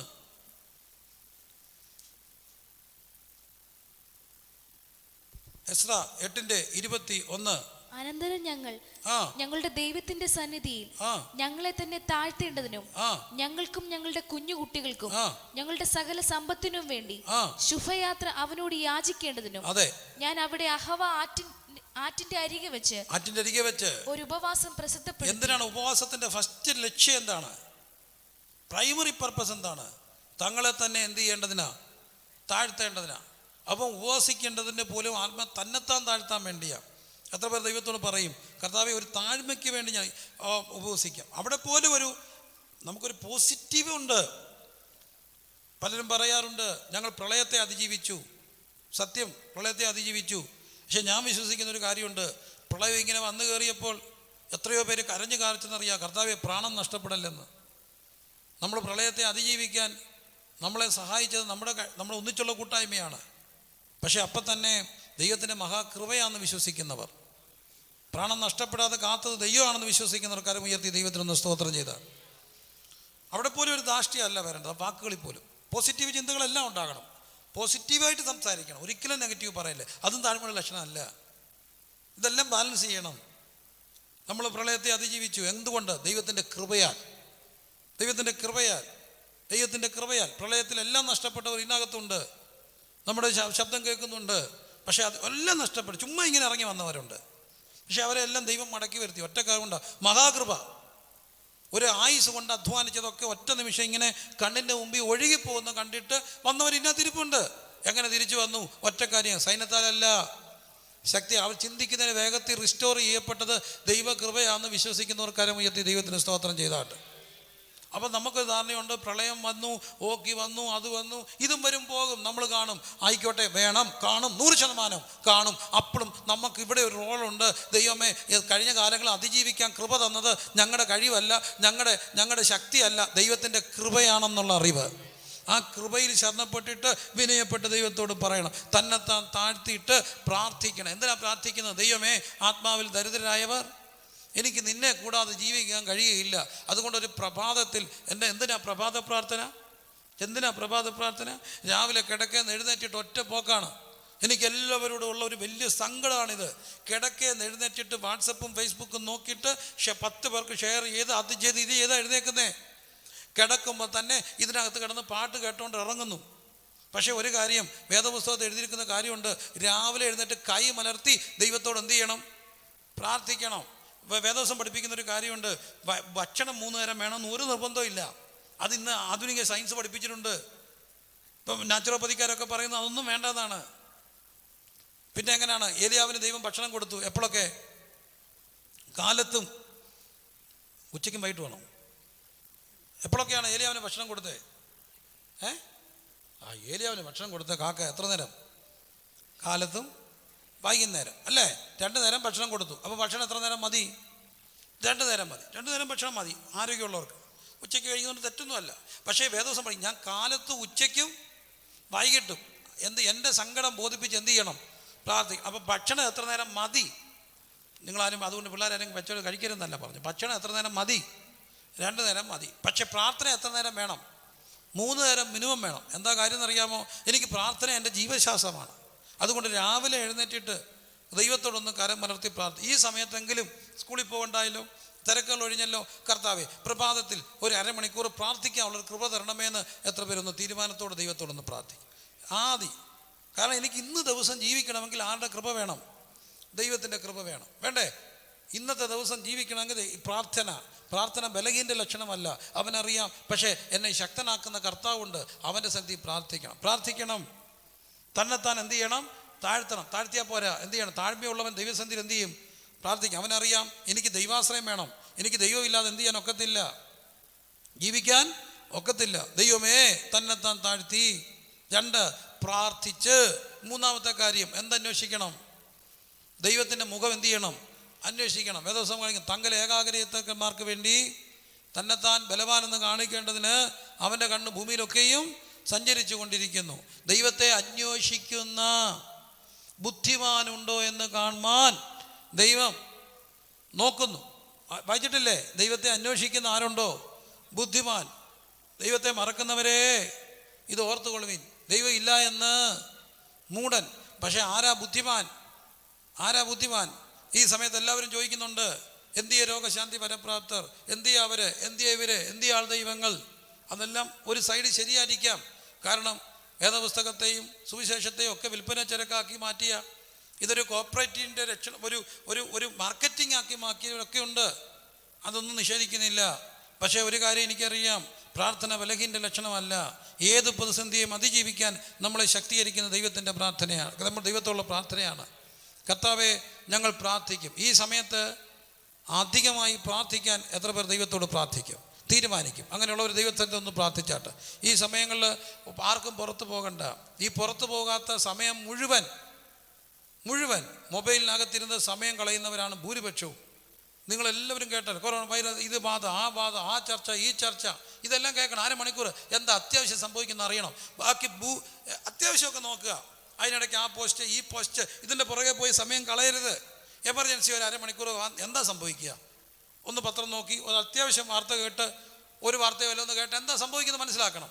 അതിനുശേഷം കൂടുതൽ സമയവും ഇപ്പോൾ പുറത്ത് പോകാൻ സ്കൂൾ അവധി കിട്ടിയിരിക്കുന്ന മക്കളെ പുറത്തിറങ്ങി കളിക്കാൻ പോകാൻ പാടാണ്. അധികം സംസർഗം ദൈവം വീടിനകത്ത് ഇരുത്തിയിരിക്കുന്നത് എന്നെ പ്രാർത്ഥനയിൽ അധികം പോരാടാനാണെന്ന് വിശ്വസിക്കുന്നവർ ദൈവത്തോടൊന്ന് സ്തോത്രം ചെയ്താട്ട്. ഞാൻ ഈ സമയങ്ങൾ അധികമായി പ്രാർത്ഥിക്കും, തന്നെത്താൻ താഴ്ത്തും. 2 എന്ത് ചെയ്യും? പ്രാർത്ഥിക്കും, അധികമായി പ്രാർത്ഥിക്കുക, ആത്മഭാരത്തോടെ പ്രാർത്ഥിക്കുക. എങ്ങനെ പ്രാർത്ഥിച്ചു? ഒത്തിരി കാര്യങ്ങൾ പറയണമെന്നുണ്ട്. നെഹമ്യാവ് പഠിപ്പിക്കുന്നുണ്ട്. യെരുശലേമിൻ്റെ മതിലെല്ലാം ഇടിഞ്ഞു പോയി. ഈ വാർത്ത നെഹമ്യാവ് കേട്ടപ്പോൾ അവൻ ശൂശൻ രാജാവായി ഇരുന്ന് കുറേ നാൾ ദുഃഖിച്ച് ഉപവസിച്ച് കരഞ്ഞ് സ്വർഗത്തിലെ ദൈവത്തോട് പ്രാർത്ഥിച്ചു. എന്താ ചെയ്തത്? പ്രാർത്ഥിക്കണമെങ്കിൽ ഒറ്റ കാര്യം വേണം പ്രിയപ്പെട്ടവരെ, ഒരു ആത്മഭാരം വേണം. ആത്മഭാരം ഇല്ലാതെ പ്രാർത്ഥിക്കും. നമ്മൾ എത്ര പ്രാർത്ഥിക്കാൻ പറഞ്ഞാലും ഭാരം വേണം. ഈ ഭാരം ഉണ്ടാകാൻ ദൈവത്തോട് പ്രാർത്ഥിക്കണം. ഈ ഭാരം ഉണ്ടാകാൻ എന്ത് ചെയ്യണം എന്നറിയാമോ? ഇപ്പം നമുക്ക് എല്ലാം പോസിറ്റീവ് വാർത്തകൾ, എത്രയോ പേര് കരഞ്ഞ് പ്രാർത്ഥിച്ചു, പോസിറ്റീവായിട്ടുള്ള റിപ്പോർട്ടുകൾ കിട്ടി. ഒത്തിരി പേര് നെഗറ്റീവാണ്, ആശ്വാസത്തിൻ്റെ വാക്കുകൾ, ദൈവമേ നന്ദി പറയണം. പക്ഷേ അത് നമ്മുടെ പ്രാർത്ഥനയെ തണുപ്പിക്കരുത്. നമ്മൾ അധികമായി പ്രാർത്ഥിക്കണം. ദൈവമേ ലോകരാജ്യങ്ങൾക്ക് വേണ്ടി പ്രാർത്ഥിക്കണം. നമ്മൾ പ്രവാസികൾ, കേരളം മുഴുവൻ നിലനിൽക്കുന്ന പ്രവാസികൾ കൊണ്ട് ആ കുടുംബങ്ങൾക്ക് വേണ്ടി പ്രാർത്ഥിക്കണം. നമുക്കൊന്ന് ദൈവത്തോട് പ്രാർത്ഥിക്കണം. ഇത് പ്രാർത്ഥനയെ പോരാടേണ്ട സമയമാണ്. അധികമായി പ്രാർത്ഥിക്കണം. ഒരു ദിവസം ഇഷ്ടം പോലെ സമയം, മറ്റു കാര്യങ്ങൾക്കൊക്കെ കുറച്ചു. ബിസിനസ്സുകാരൊക്കെ നേരത്തെ കടയടയ്ക്കുന്നു. പ്രിയപ്പെട്ടവരെ, നേരത്തെ കടയടച്ചിട്ട് വീട്ടിൽ വന്ന് അധികം എത്ര ഉറങ്ങിയാലും ക്ഷീണമാണ് മക്കളെ. ഞാൻ എൻ്റെ ഒരു സുഹൃത്തിനെ ഒത്തിരി ആൾ കണ്ടപ്പോൾ എടാ എന്തുകൊണ്ട് വിശേഷം? 5 മണിക്ക് ഇരിക്കുക, എന്തോ കേട്ടു പതിവില്ലാതെ ഇന്ന് ഉച്ചയ്ക്ക് ഒരു 12 മണി തൊട്ട് 3 മണി വരെ അങ്ങ് ഉറങ്ങി ആശാനെ. എന്നിട്ട് ഞാൻ ചോദിച്ചു, ഇനിയിപ്പോൾ എന്താ ചെയ്യാൻ പോവാ? ആ ഉറങ്ങിയതിൻ്റെ ക്ഷീണം തിറക്കാൻ ഒന്നുകൂടെ ഉറങ്ങണമെന്ന്. അത് സത്യ, പതിവില്ലാതെ ഉച്ചയ്ക്ക് ഉറങ്ങിയാൽ എന്തോ ഉണ്ടാകും. അതുകൊണ്ടല്ലേ ഈ ആരാധനയ്ക്ക് വന്നിരുന്ന് കോട്ടുപോകാൻ വിടുന്നേ. അല്ലെ, പതിവില്ലാതെ നമ്മൾ ഒത്തിരി ഉറങ്ങിയാൽ അന്ന് ഉച്ചയ്ക്ക് ഒത്തിരി നേരം ഉറങ്ങിയാൽ ക്ഷീണം കൂടുവോ കുറയോ? അതേപോലെ ഒരു പവർ നാപ്പൊക്കെ എടുത്താൽ നമുക്ക് 3 മണിക്കൂർ ഉറങ്ങിയാൽ പിന്നെ ക്ഷീണമാണ്. ആ ക്ഷീണം മാറ്റാൻ ഒന്നുകൂടെ എന്ത് ചെയ്യണം? ഉറങ്ങണം. ആ ക്ഷീണം മാറ്റാനല്ല, നമ്മൾ സാമ്പത്തിക നില ക്ഷീണിക്കുന്നു, ആരോഗ്യ നില ക്ഷീണിക്കുന്നു. ഈ സമയത്ത് കർത്താവേ അധികമായി പ്രാർത്ഥിക്കും. ഒരു 2-3 മണിക്കൂറെങ്കിലും പ്രാർത്ഥനയെ പോരാടാനുള്ള ഒരു ദൈവകൃപയ്ക്ക് വേണ്ടി പ്രാർത്ഥിക്കുക. അപ്പം ചെല്ല പറയുന്നു ഒക്കുന്നില്ല, നോക്കും. ഒക്കാത്തപ്പം ബലമായിട്ട് പ്രാർത്ഥിക്കണം. ഉറക്കം വരുവാണെങ്കിൽ എന്ത് ചെയ്യണം? നടന്ന് പ്രാർത്ഥിക്കണം. ഉറക്കം വന്നാൽ എന്ത് ചെയ്യണം? നടന്ന് പ്രാർത്ഥിക്കണം. ഞാൻ ചെയ്യുന്നൊരു കാര്യമാണ്, ഉറക്കം തോന്നിയാൽ നടക്കണം. നടക്കുമ്പോൾ കാല് കഴിക്കുമ്പോൾ ഇരിക്കണം തോന്നുമ്പോൾ നിൽക്കണം. അപ്പം കൈ അടിച്ച് പ്രാർത്ഥിക്കണം. അപ്പം അങ്ങനെ നല്ല മൂഡ് വരുമ്പോൾ വേദോസം വായിക്കണം. ഒക്കുമ്പോൾ തോന്നുന്നതല്ല. നമ്മൾ വണ്ടി ഓടിക്കുമ്പോൾ ഉറക്കം വന്നാൽ എന്തോ ചെയ്യും? ഇടിപ്പിക്കൂ. പിന്നെ പരീക്ഷ എഴുതുമ്പോൾ ഉറക്കം വന്നാൽ എന്തോ ചെയ്യും? ഞാൻ കണ്ടാണ് മക്കൾ പരീക്ഷ എഴുതുമ്പോൾ വിക്സും കൊണ്ട് പോവാണ്. എന്താണ്? തലേദിവസം രാത്രി ഉറക്കളച്ച് പരീക്ഷ എഴുതുമ്പോൾ ഉറക്കം വന്നാൽ കണ്ണിൽ എന്ത് വെക്കും? വിക്സ് വെക്കും. കാരണം ഉറങ്ങാൻ പാടില്ല. ഇപ്പം പരീക്ഷയ്ക്ക് ഉറങ്ങാൻ പാടില്ല, വണ്ടി ഓടിക്കുമ്പോൾ ഉറങ്ങാൻ പാടില്ല. പ്രാർത്ഥിക്കുമ്പോൾ ഉറക്കം വരുവാണെങ്കിൽ ധൈര്യമായിട്ട് എഴുന്നേക്കണം. കർത്താവേ ഞാൻ പ്രാർത്ഥിച്ചില്ലെങ്കിൽ, കർത്താവ് ആരെങ്കിലുമൊക്കെ ഒരു കഥ വേറെ കാര്യം. പക്ഷേ എസ്തർ പറയുന്നുണ്ട് നീ പ്രാർത്ഥിച്ചില്ലെങ്കിൽ. അതുകൊണ്ട് നമുക്കൊരു ജോലിയുണ്ട്, അധികമായിട്ട് എന്ത് ചെയ്യണം? പ്രാർത്ഥിക്കണം. 1 താഴ്ത്തണം. 2ാമത്തെ സ്റ്റെപ്പ് എന്ത് ചെയ്യണം? പ്രാർത്ഥിക്കണം. 3ാമത്തെ കാര്യം, എൻ്റെ മുഖം എന്ത് ചെയ്യണം? അന്വേഷിക്കണം. ദൈവത്തെ അന്വേഷിക്കുന്ന ബുദ്ധിമാൻ. ലൂക്കോസ് സുവിശേഷത്തിൽ 11ാമത്തെ അന്വേഷിപ്പീൻ കണ്ടെത്തും. ദൈവാന്വേഷണമായി മാറണം. ദൈവത്തെ അന്വേഷിക്കാൻ ഏറ്റവും വലിയ വഴി വേദപുസ്തകം വായിക്കണം. വേദപുസ്തകത്തിൽ കർത്താവിന് സുവിശേഷങ്ങൾ വായിക്കണം. അവിടെ ക്രിസ്തുവിനെ കാണാൻ കഴിയും. ഈ സമയത്ത് ദൈവവുമായിട്ട് ഭയങ്കര ബന്ധത്തിലേക്ക് വരും. ദൈവത്തെ അന്വേഷിച്ച് അവൻ്റെ മുഖം അന്വേഷിച്ച്. 4ാമത്തെ കാര്യം എന്ത് വിട്ടുതിരിയണം? ദുർമാർഗങ്ങളെ വിട്ടുതിരിയണം. 4ാമത്തെ പ്രധാനപ്പെട്ട സ്റ്റെപ്പ് സഭ. എൻ്റെ ജനം വിളിച്ചപേക്ഷിക്കുന്ന എൻ്റെ ജനം. അതാരാണ്? എൻ്റെ നാമം വിളിച്ചപേക്ഷിക്കുന്ന എൻ്റെ ജനം. അത് സഭയാണ് ഇന്നത്തെ കാലത്ത്. അന്നത് അക്ഷരിക ഇസ്രായേൽ, ഇന്നത് പുതിയ നിയമ ഇസ്രായേൽ. ആരാണ്? നമ്മളാണെങ്കിൽ നമുക്ക് 4 ദൗത്യങ്ങളുണ്ട്. 4ാമത്തെ കാര്യം ദുർമാർഗങ്ങളെ വിട്ടുതിരിയണം. ഇംഗ്ലീഷ് അതിരിക്കുന്നത് turn away from all your wicked ways. വിക്കഡായിട്ടുള്ള ദുർമാർഗങ്ങൾ, വിക്കഡ്. സങ്കടം തോന്നാറുണ്ട്. വിക്കഡായിട്ട് എന്ത് കാര്യത്തിനും കുലിശിതമായ കാര്യങ്ങൾ ആലോചിക്കുക, നേരായ വഴികളല്ലാതെ. അധികാരങ്ങൾ പിടിച്ചടക്കാൻ, സ്ഥാനമാനങ്ങൾ ലഭിക്കാൻ, പാസ്റ്ററെ മാറ്റാൻ, നിർത്താൻ, പിളർത്താൻ, ദൈവികമല്ലാത്ത വഴികൾ, ദുർമാർഗങ്ങൾ, വിക്കഡായിട്ടുള്ളവർ, വിരോധമായി കള്ളസാക്ഷികൾ പറയിപ്പിക്കുന്ന. ഇത് നമ്മൾ ഈ ദേശത്തൊക്കെ കാണുന്നത് എന്താ? ജനവിധിയെ മാനിച്ച് ജനങ്ങളിലൂടെയൊക്കെ തിരഞ്ഞെടുക്കപ്പെട്ട എല്ലാത്തിനെയും മാറ്റാനായിട്ടൊക്കെ വിക്കഡ് വേസിലൂടെ എന്തും ചെയ്യുന്നു. കള്ളസാക്ഷി, ഇതൊക്കെ വേദസ്ഥലുണ്ട്. കൂട്ടുകാരന് വിരോധമായി എന്ത് പറയുന്നു? കള്ളസാക്ഷികളെ നിരത്താൻ കോടികൾ കൊടുക്കാൻ തയ്യാറായിട്ട് നിൽക്കുന്നു. പണം ഇങ്ങനെ ഒഴുക്കുന്നു. വിക്കഡ് വൈസ് പെട്ടെന്ന് പണം ഉണ്ടാക്കാൻ വേണ്ടി ലഹരിയുടെ ലോകത്തേക്ക് പോകുന്നു. മറ്റുള്ളവനെ തകർക്കുന്നു. വിക്കഡ് വൈസ് അധികാരം പിടിച്ചെടുക്കാൻ എന്തെല്ലാം വിക്കഡായിട്ടുള്ള കാര്യങ്ങൾ. അപ്പൊ തന്നെ ദുർമാർഗങ്ങൾ, പച്ചമലയാളത്തിൽ എന്താണ്? പാപങ്ങൾ, രഹസ്യ പാപങ്ങൾ. വിട്ടുതിരിയണം. രഹസ്യ പാപങ്ങൾ. എവിടെങ്കിലും പാപങ്ങൾ ഉണ്ടെങ്കിൽ, ദൈവം ഓർപ്പിക്കുന്നുണ്ടെങ്കിൽ, നിങ്ങൾക്ക് ദൈവഹിതമല്ലാത്തൊരു വ്യക്തിയുമായിട്ട് അമിതമായ കോണ്ടാക്റ്റുകൾ ഉണ്ടെങ്കിൽ, ഫോൺ സംഭാഷണങ്ങൾ ഉണ്ടെങ്കിൽ, നിങ്ങളുടെ രാത്രിയാമങ്ങൾ വേദസഭ നിങ്ങളുടെ കിടക്കയിൽ ഹൃദയത്തിൽ ധ്യാനിച്ച് മൗനമായിരിക്കണം. പക്ഷെ അധികമായ അനാവശ്യ കാര്യങ്ങളൊക്കെ ഉണ്ടെങ്കിൽ ഇതെല്ലാം ഏറ്റുപറയണം. എന്താ കാര്യം? നമ്മൾ ജീവനോട്ടിരുന്നതല്ലേ പാപം ചെയ്യാനൊക്കത്തുള്ളൂ. ദൈവമേ, ദുർമാർഗം വിട്ടുതിരിയുന്നുവെങ്കിൽ ദൈവം നമുക്ക് സൗഖ്യം വരുത്തും. ആർക്കും വരുത്തും? ദേശത്തിനും വരുത്തും. അപ്പോൾ എൻ്റെ ദൗത്യം ചെയ്യാൻ, സഭ ഒരുങ്ങുവാൻ ദൈവം സഭകളോട് സംസാരിക്കുകയാണ് ഇതിലൂടെ. ദൈവം ദേശത്തോട് സംസാരിക്കുന്നുണ്ട്. എന്താ സംസാരിക്കുന്നത്? ദേശമേ അഹങ്കരിക്കരുത്. ഒന്നാമത്തെ കാര്യത്ത് താഴ്മപ്പെടണം. എല്ലാവരും വിനയപ്പെടണം. ഒരുവനെ നേരും ഒരുവൻ മുഷ്ടിയെടുക്കരുത്. എന്ത് നിഷ്കളങ്ക രക്തം ഇവിടെ ചൊരിയപ്പെട്ടു. അത് മുസ്ലിമിൻ്റെ ചോരയാണെങ്കിലും ഹിന്ദുവിൻ്റെ ചോരയാണെങ്കിലും കോൺഗ്രസ്സുകാരൻ്റെ ചോരയാണെങ്കിലും അയൽവക്കക്കാരൻ്റെ ചോരയാണെങ്കിലും വേദവസം പഠിപ്പിക്കുന്ന ഒരു കാര്യമുണ്ട്. രക്തം ഭൂമിയിൽ നിന്ന് എന്ത് ചെയ്യും? നിലവിളിക്കും. ആബേലിന്റെ രക്തം ഇന്ന് എന്ത് ചെയ്യാണ്? നിലവിളിക്കുകയാണ്. രക്തം നിലവിളിക്കരുത്. രക്തം നിലവിളിക്കാൻ കാര്യം എന്താ? അകത്ത് അഹങ്കാരം. ഒരുവനേക്കാൾ മറ്റൊരുവനെ, അവൻ്റെ ജീവൻ എൻ്റെ ജീവനാണ്, അവൻ്റെ രക്ഷ എൻ്റെ രക്ഷയാണ്.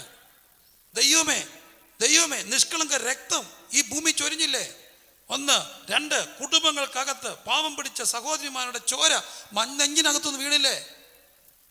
എത്ര സഹോദരിമാരുടെ അപ്പനും അമ്മയും കരയാണ്. കാരണം എന്നാ? ഭർത്ത വീട്ടുകാർ പറയുന്നു, നീ എൻ്റെ വീട്ടിൽ അങ്ങോട്ട് പോയേക്കരുത്, ഇങ്ങോട്ട് പോയേക്കരുത്. കള്ളം പറയല്ല. ഞാൻ ചങ്ക് പൊട്ടി കണ്ടിട്ടുണ്ട്. വിവരവും വിദ്യാഭ്യാസവും ഉള്ള ഒരു ഡോക്ടർ ചെയ്ത ഒരു പണി. സ്വന്തം ഭാര്യയെ വീട്ടിൽ വിടത്തില്ല. സ്വന്തം ഭാര്യ പിതാക്കന്മാർ എൻ്റെ വീട്ടിൽ വരാൻ പാടില്ല. അവർ പോട്ടെ, പെണ്ണിനെ കാണണ്ട. പക്ഷേ കൊച്ചുമക്കൾ എന്നൊക്കെ പറഞ്ഞ് അവർക്ക് ജീവനല്ലേ, അതുങ്ങളെ കാണണ്ടേ. എൻ്റെ കൊച്ചിനെ കണ്ടുപോയേക്കരുത്. കൊച്ചിനെ തന്ന ദൈവമല്ലേ, കൊച്ചിനെ കാണിക്കത്തില്ലെന്നൊക്കെ പറയാൻ മനുഷ്യനാരാ? അപ്പം ഈ അപ്പനും അമ്മയും കൂടെ ഞാൻ കണ്ടു നേഴ്സറി സ്കൂളിൻ്റെ വാതിൽക്ക് പോയി കിടക്കുക. ഞാൻ എന്തിനാ? ഇങ്ങനെ ഇറങ്ങി വരുമ്പോൾ വണ്ടിയൊക്കെ കയറുമ്പോൾ ഒന്ന് കാണാം. പക്ഷെ പ്രത്യേകം സ്കൂളിൽ പറഞ്ഞിട്ടുണ്ട് ഇവർ വന്നാൽ കൊടുക്കരുതെന്ന്. അതിന് വാതിൽക്ക് ഇന്ന് യൂണിഫോം ഇട്ട കൊച്ചിനെ കണ്ടിട്ട് കണ്ണ് അടച്ച് പോകുമ്പോൾ ചങ്കിനകത്തുനിന്ന് രക്തം പൊടിയല്ലേ. എന്തോ കണ്ടിട്ടാണ് മനുഷ്യൻ അഹങ്കരിക്കുന്നേ? വിനയപ്പെടാം. എല്ലാവരും വിനയപ്പെടാം. ഞാനും വിനയപ്പെടണം. ഈ ഭാഷയിൽ ഇച്ചിരി ധാഷ്ട്യമോ അതൊരു വഴക്കുമല്ലോ തോന്നിയെങ്കിൽ ഹൃദയത്തിൻ്റെ രോക്ഷം കൊണ്ടാണെന്ന് ഓർക്കുക. നമുക്കൊരുമിച്ച് അനുദപിച്ചാലേ ഈ സമയത്ത് ദേഷ്യത്തെ ദൈവം പിടിവിക്കത്തുള്ളൂ. ഇതിനൊരു വൈറ്റൽ പാർട്ട്, മേജർ റോൾ ദൈവസഭയ്ക്കുണ്ട്. മേജർ റോൾ ദൈവസഭയ്ക്കാണ്. അധികാരത്തിന് വേണ്ടി വിക്കഡ് വേസ് ഉപയോഗിച്ചില്ലേ? കർത്താവേ ക്ഷമിക്കണേ, അവനെ എനിക്ക് അംഗീകരിക്കാൻ ഒക്കാത്തതുകൊണ്ട്, അവനോട് ഇരുന്ന് എനിക്ക് ആരാധിക്കാൻ ഒക്കാത്തതുകൊണ്ട് താഴെ മേളിൽ ഇരുന്ന് ആരാധിച്ചിട്ട് ഇപ്പം കർത്താവ് പറഞ്ഞ് ആരും ആരാധിക്കേണ്ടത്. ദൈവത്തോട് ഏറ്റു പറഞ്ഞ് എല്ലാവരും നിലവിളിച്ചേ. We have a role, crucial role. നമ്മുടെ ബഹുമാനരായ കലക്ടർ ഉൾപ്പെടെയുള്ള ആരോഗ്യ പ്രവർത്തകർ, രക്ഷാപ്രവർത്തനങ്ങൾ ഏർപ്പെട്ടിരിക്കുമ്പോൾ നമുക്ക് നമ്മുടേതായ റോളുണ്ട്. എന്താണ്? വിനയപ്പെടാൻ. 2, പ്രാർത്ഥിക്കാൻ. 3, ദൈവവും അന്വേഷിക്കാൻ. 4, ദുർമാർഗങ്ങളെ വിട്ടുതിരിയാൻ. അപ്പോൾ കർത്താവ് ഒരു കാര്യം ചെയ്യും. ഈ ഒരാഴ്ച കൊണ്ട് ദൈവം ഒരു അത്ഭുതം ചെയ്യും. നമ്മൾ ഈ റോൾ ഈ ഒരാഴ്ച ചെയ്ത് കരഞ്ഞ് പ്രാർത്ഥിച്ച അടുത്ത ഞായറാഴ്ച ആകുമ്പോഴത്തിന് വലിയൊരു വ്യത്യാസം വരും എന്നുള്ള ശുഭപ്രതീക്ഷയോടെ നമുക്ക് പ്രാർത്ഥിക്കാം. കാരണം വചനം പറയുന്നു, നിങ്ങൾ ആഗ്രഹിക്കുന്ന ശുഭഭാവി വരുവാൻ തക്കവണ്ണം എനിക്ക് നിങ്ങളെക്കുറിച്ച് ശുഭപ്രതീക്ഷയോടെ. പ്രിയനെ, നിന്റെ ആത്മാവ് ശുഭമായിരിക്കുന്ന പോലെ നീ സകലത്തിലും ശുഭവുമായിരിക്കാം. അപ്പോൾ നമുക്ക് ആദ്യം നമ്മളെ തന്നെ ഒന്ന് വിനയപ്പെടുത്താം. ദൈവമേ താഴ്മ. 2, പ്രാർത്ഥന. 3, അമിതമായി പ്രാർത്ഥന. 4, ദൈവവും അന്വേഷിക്കുക. നാലാമത്തേത് ദുർമാർഗങ്ങളെ എന്ത് ചെയ്യുക? വിട്ടുതിരിയുക. ഏതെങ്കിലും രഹസ്യഭാഗങ്ങളോ വല്ലതും ഉണ്ടെങ്കിൽ എല്ലാ വിക്കറ്റ് വേസ്. മറ്റുള്ളവനെ തകർക്കാൻ നമ്മൾ കൈക്കൂലി കൊടുത്തോ, മറ്റുള്ളവനെ വഞ്ചിക്കുക, മറ്റുള്ളവർക്കെതിരെ കള്ളസാക്ഷി പറയാൻ വേണ്ടി അല്ലെങ്കിൽ വിക്കറ്റ് വേസ് എവിടെങ്കിലും ഉപയോഗിച്ചോ? എല്ലാ വിക്കറ്റ് വേസും മാറട്ടെ. എവിടെങ്കിലും അഹങ്കരിച്ചോ, ഏറ്റുപറയുക. മൊത്തം വിക്കറ്റ് വേസും മാറുമ്പോൾ ദൈവം നമുക്കും എസ്രാ തന്നെത്താൻ താഴ്ത്തി. എന്തിനാ? ശുഭയാത്ര ഉണ്ടാകേണ്ടതിന്. യാത്രകളെല്ലാം ബന്ധിച്ചില്ലേ? ശുഭയാത്ര എന്നൊക്കെ പറയുമ്പോൾ നമ്മൾ എന്ത് യാത്രയിലാണ്? ദൈവമേ, നമുക്കൊന്നും പ്രാർത്ഥിക്കാം. എല്ലാവരും ഒന്ന് പ്രാർത്ഥിച്ചാട്ടെ. കരങ്ങളെ മലർത്തിപ്പിടിച്ച്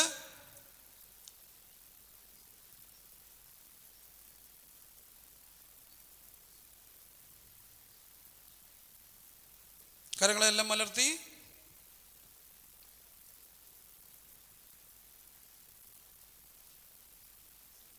കണ്ണീരോടെ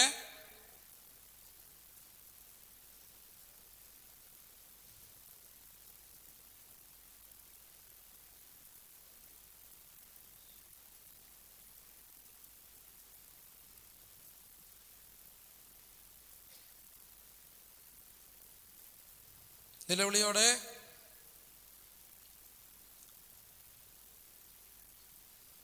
ഈ ദിവസങ്ങൾ അധികമായി പ്രാർത്ഥിക്കാം എന്നുള്ള തീരുമാനത്തോടെ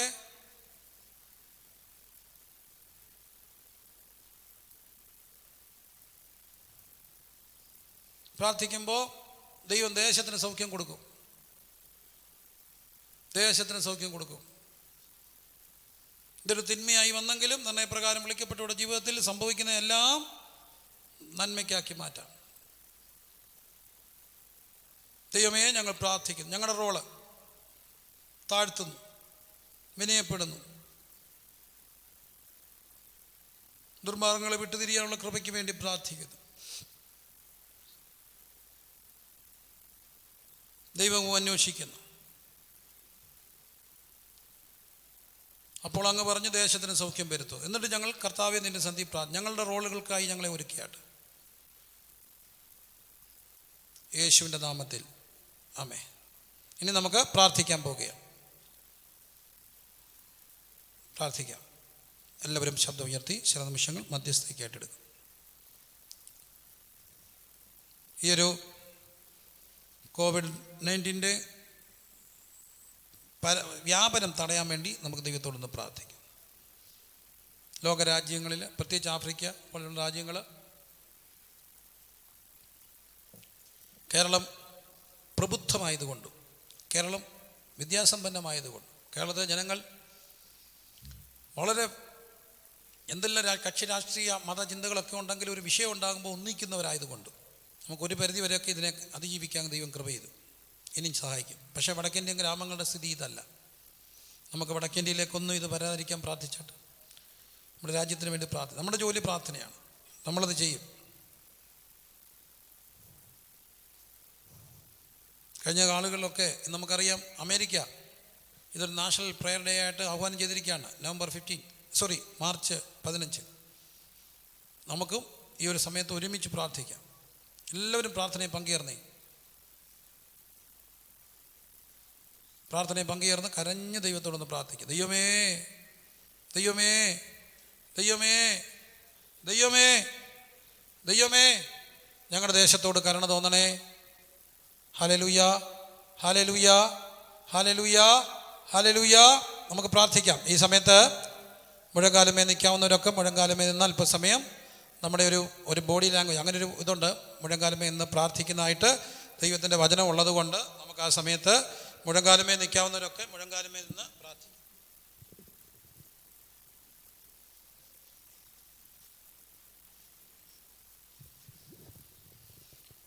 hallelujah, hallelujah, hallelujah, hallelujah, hallelujah, hallelujah, hallelujah, hallelujah, hallelujah, hallelujah. ആരെല്ലാം ഇവിടെയെല്ലാം ഇത് കാണുന്നുണ്ടോ അവർക്ക് ഈ സമയത്ത് ഒരുമിച്ച് പ്രാർത്ഥനയിൽ ഒന്ന് ജോയിൻ ചെയ്യാം. തന്നെത്താൻ താഴ്ത്തിയായിട്ട് ഈ 4 സ്റ്റെപ്പുകളുടെയും 5ാമത്തെ സ്റ്റെപ്പാണ് ദൈവത്തിൻ്റെ വിടുതൽ. നമ്മളിപ്പോൾ 1 വിനയപ്പെടുന്നു, 2 പ്രാർത്ഥിക്കുന്നു, ഒരു സെക്കൻഡ് സ്റ്റെപ്പ് പ്രാർത്ഥിക്കുന്നു. പ്രാർത്ഥിക്കാം. കർത്താവേ, ഞങ്ങളുടെ അഹങ്കാരങ്ങളെ പൊറുക്കണമെന്നൊന്ന് ഏറ്റു പറഞ്ഞാട്ട്. നമ്മുടെ നിഗളഭാവങ്ങളെല്ലാം ദൈവസന്ധിയിലേക്ക് ആ യാഗപീഠത്തിന്മേൽ വെച്ചിട്ടൊന്ന് ദൈവത്തിന് തീ അതിന്മേൽ ഇറക്കാൻ വേണ്ടി പ്രാർത്ഥിച്ചേ. എല്ലാ നിഗളങ്ങളെയും ഉന്നത ഭാവങ്ങളെയും ഗർവങ്ങളെയും എല്ലാം ദൈവസന്ധിയിലോട്ട് ഇറക്കി വെച്ച്. ഒന്നിലും ഗർവിക്കരുതേ, ഒന്നിലും ഗർവിക്കരുതേ.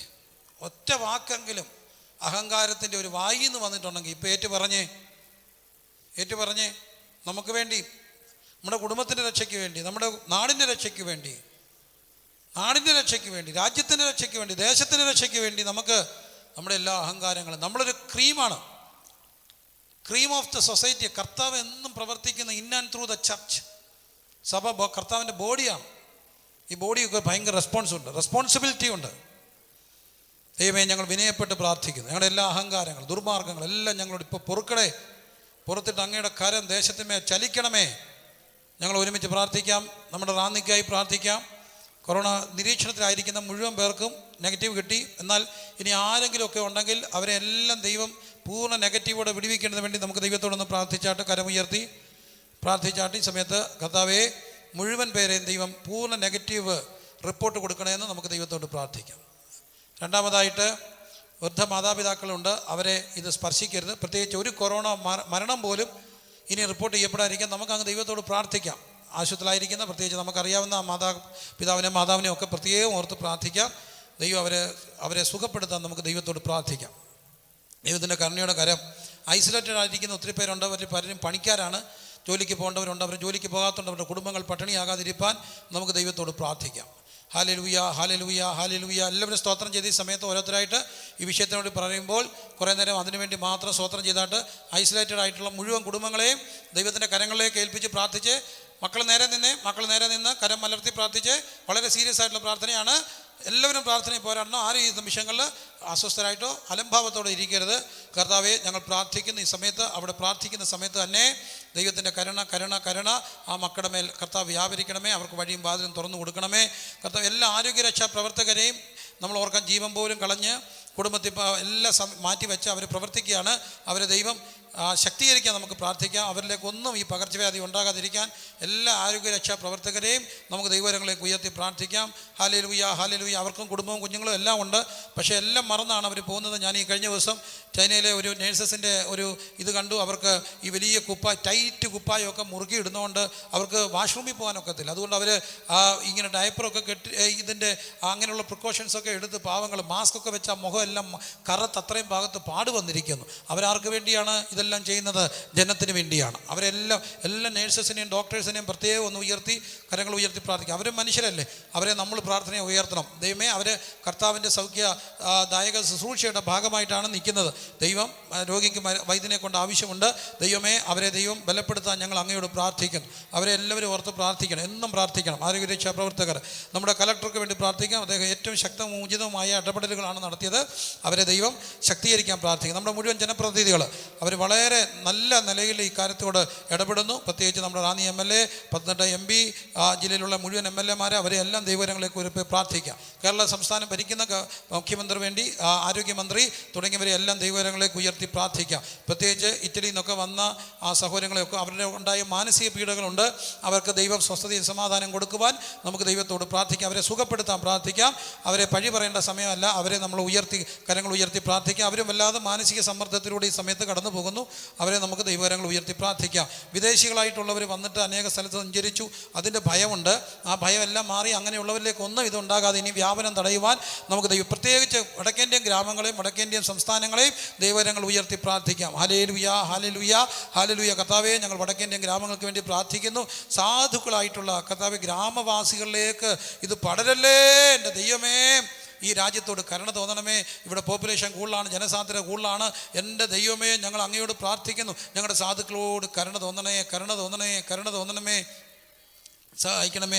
ലോകരാജ്യങ്ങൾക്ക് വേണ്ടി പ്രാർത്ഥിക്കാം. പ്രത്യേകിച്ച് ഇറ്റലി, ചൈന തുടങ്ങിയ രാജ്യങ്ങൾ, അവരെ നമുക്ക് ദൈവകരങ്ങൾ ഉയർത്തി പ്രാർത്ഥിക്കാം. Kuwait, hallelujah, hallelujah. നമ്മുടെ പ്രവാസി മലയാളികൾക്ക് വേണ്ടി നമുക്ക് പ്രത്യേകം പ്രാർത്ഥിക്കാം. അവരെ ദൈവം ശക്തീകരിക്കുവാൻ, അവരുടെ ജോലികളിൽ നിന്ന് അവരെ പിരിച്ചുവിടപ്പെടാതിരിക്കുവാൻ. അവരിൽ ആശ്രയിച്ചിരിക്കുന്ന ഒത്തിരി പേരുണ്ട്. അവരെ എല്ലാം അവരുടെ അപ്പമാണ്, അവരുടെ അന്നമാണ്. അവരെ ദൈവം സൂക്ഷിക്കുവാൻ, സംരക്ഷിക്കുവാൻ നമുക്ക് ദൈവത്തോട് പ്രാർത്ഥിക്കാം. Hallelujah, hallelujah, hallelujah, hallelujah, hallelujah, hallelujah. ഞങ്ങൾ അവരെ ഓർത്ത് പ്രാർത്ഥിക്കുന്നു. ദൈവത്തിൻ്റെ കരുണ നന്മയുടെ കരം കർത്താവേ നീട്ടണമേ, നീട്ടണമേ, നീട്ടണമേ. കർത്താവേ സ്തോത്രം. മുഴു ലോകരാജ്യങ്ങളെയും ദൈവകരങ്ങളിലേക്ക് ഉയർത്തി നമുക്ക് പ്രാർത്ഥിക്കാം. ലോകമെമ്പാടും ഇതൊരു ആത്മതപനത്തിൻ്റെയും അനുതാപത്തിൻ്റെയും അഹങ്കാരത്തിൻ്റെയും ദുർമാർഗങ്ങളുടെയും മദ്യപാനത്തിൻ്റെ, ചൂതുകളിയുടെ, വ്യഭിചാരത്തിൻ്റെ, ദുർമന്ത്രവാദങ്ങളുടെ, ആഭിചാരങ്ങളുടെ ഒക്കെ ലോകത്തുനിന്ന് പുറത്തു വന്ന് എല്ലാവരും ദൈവമുഖം അന്വേഷിക്കുവാൻ ഇത് കാരണമാകേണ്ടതിന് വേണ്ടി നമുക്ക് ദൈവത്തോട് പ്രാർത്ഥിക്കാം. എല്ലാ ബ്ലാക്ക് മാജിക്കുകൾ, എല്ലാ മന്ത്രവാദങ്ങൾ, എല്ലാ ലഹരിയുടെ ലോകങ്ങൾ, അഹങ്കാരങ്ങൾ, ചൂതാട്ടങ്ങൾ, വഴിപിഴച്ച ബന്ധങ്ങൾ, എൻ്റെ ദൈവമേ ഇതെല്ലാം ഉപേക്ഷിച്ചിട്ട് എല്ലാവരും ദൈവമുഖം അന്വേഷിക്കുവാൻ ഞങ്ങൾ ദൈവത്തോട് പ്രാർത്ഥിക്കുന്നു. Hallelujah, hallelujah, hallelujah, hallelujah, hallelujah, hallelujah, hallelujah, hallelujah, hallelujah, hallelujah, hallelujah. ഇപ്പോൾ ഈ സമയത്ത് ഭക്ഷ്യക്ഷാമങ്ങൾ ഉണ്ടാകാതിരിക്കാൻ നമുക്ക് ദൈവത്തോട് പ്രാർത്ഥിക്കാം. കാക്കയെ കൊണ്ട് ഏലിയാവിനെ പോറ്റിയവൻ ജനത്തിന് വേണ്ടി വഴികളും വാതിലുകളും തുറക്കുവാൻ ദൈവത്തോട് നമുക്ക് ഇതിനിടയ്ക്ക് പട്ടിണി മരണങ്ങൾ ഉണ്ടാകാതെ ദൈവം ജനത്തെ സംരക്ഷിക്കുവാൻ നമുക്ക് ദൈവത്തോട് പ്രാർത്ഥിക്കാം. സ്വോത്രം, സ്വോത്രം, സ്വോത്രം, സ്വോത്രം, സ്വോത്രം, സ്വോത്രം, സ്വോത്രം. സാമ്പത്തിക മേഖലയെ മുഴുവൻ ദൈവകരങ്ങളെ ഉയർത്തി പ്രാർത്ഥിക്കാം. ക്ഷാമത്തിന് നടുവിലും പ്രവർത്തിപ്പാൻ കഴിവുള്ള ദൈവം ആഗോള സാമ്പത്തിക മേഖല തകരുമ്പോൾ അതിൻ്റെ നടുവിൽ ഒറ്റപ്പെട്ടു പോകുന്ന മാർജിനലൈസ്ഡ് ആയിട്ടുള്ള ഒറ്റപ്പെട്ട സമൂഹങ്ങൾ പട്ടിണിയിലേക്ക് പോകും. ദൈവമേ സാമ്പത്തിക ഭദ്രതകൾ നിലനിർത്തപ്പെടാൻ നമുക്ക് ദൈവത്തോട് പ്രാർത്ഥിക്കാം. Hallelujah, hallelujah, hallelujah. ഈ സമയത്ത് ഇതിൻ്റെ ഭീതിയിലും പരീക്ഷ എഴുതുന്ന മക്കളുണ്ട്, അവർക്ക് വേണ്ടി നമുക്ക് പ്രത്യേകം പ്രാർത്ഥിക്കാം. ദൈവം ഞാൻ മുമ്പേ പറഞ്ഞതുപോലെ അവരുടെ പരീക്ഷ ഭയങ്ങളിൽ നിന്ന് ദൈവം അവരെ വിടിവിക്കുവാൻ നമുക്ക് ദൈവത്തോട് പ്രാർത്ഥിക്കാം. സ്വോത്രം, സ്വോത്രം, സ്വോത്രം, സ്വോത്രം, സ്വോത്രം.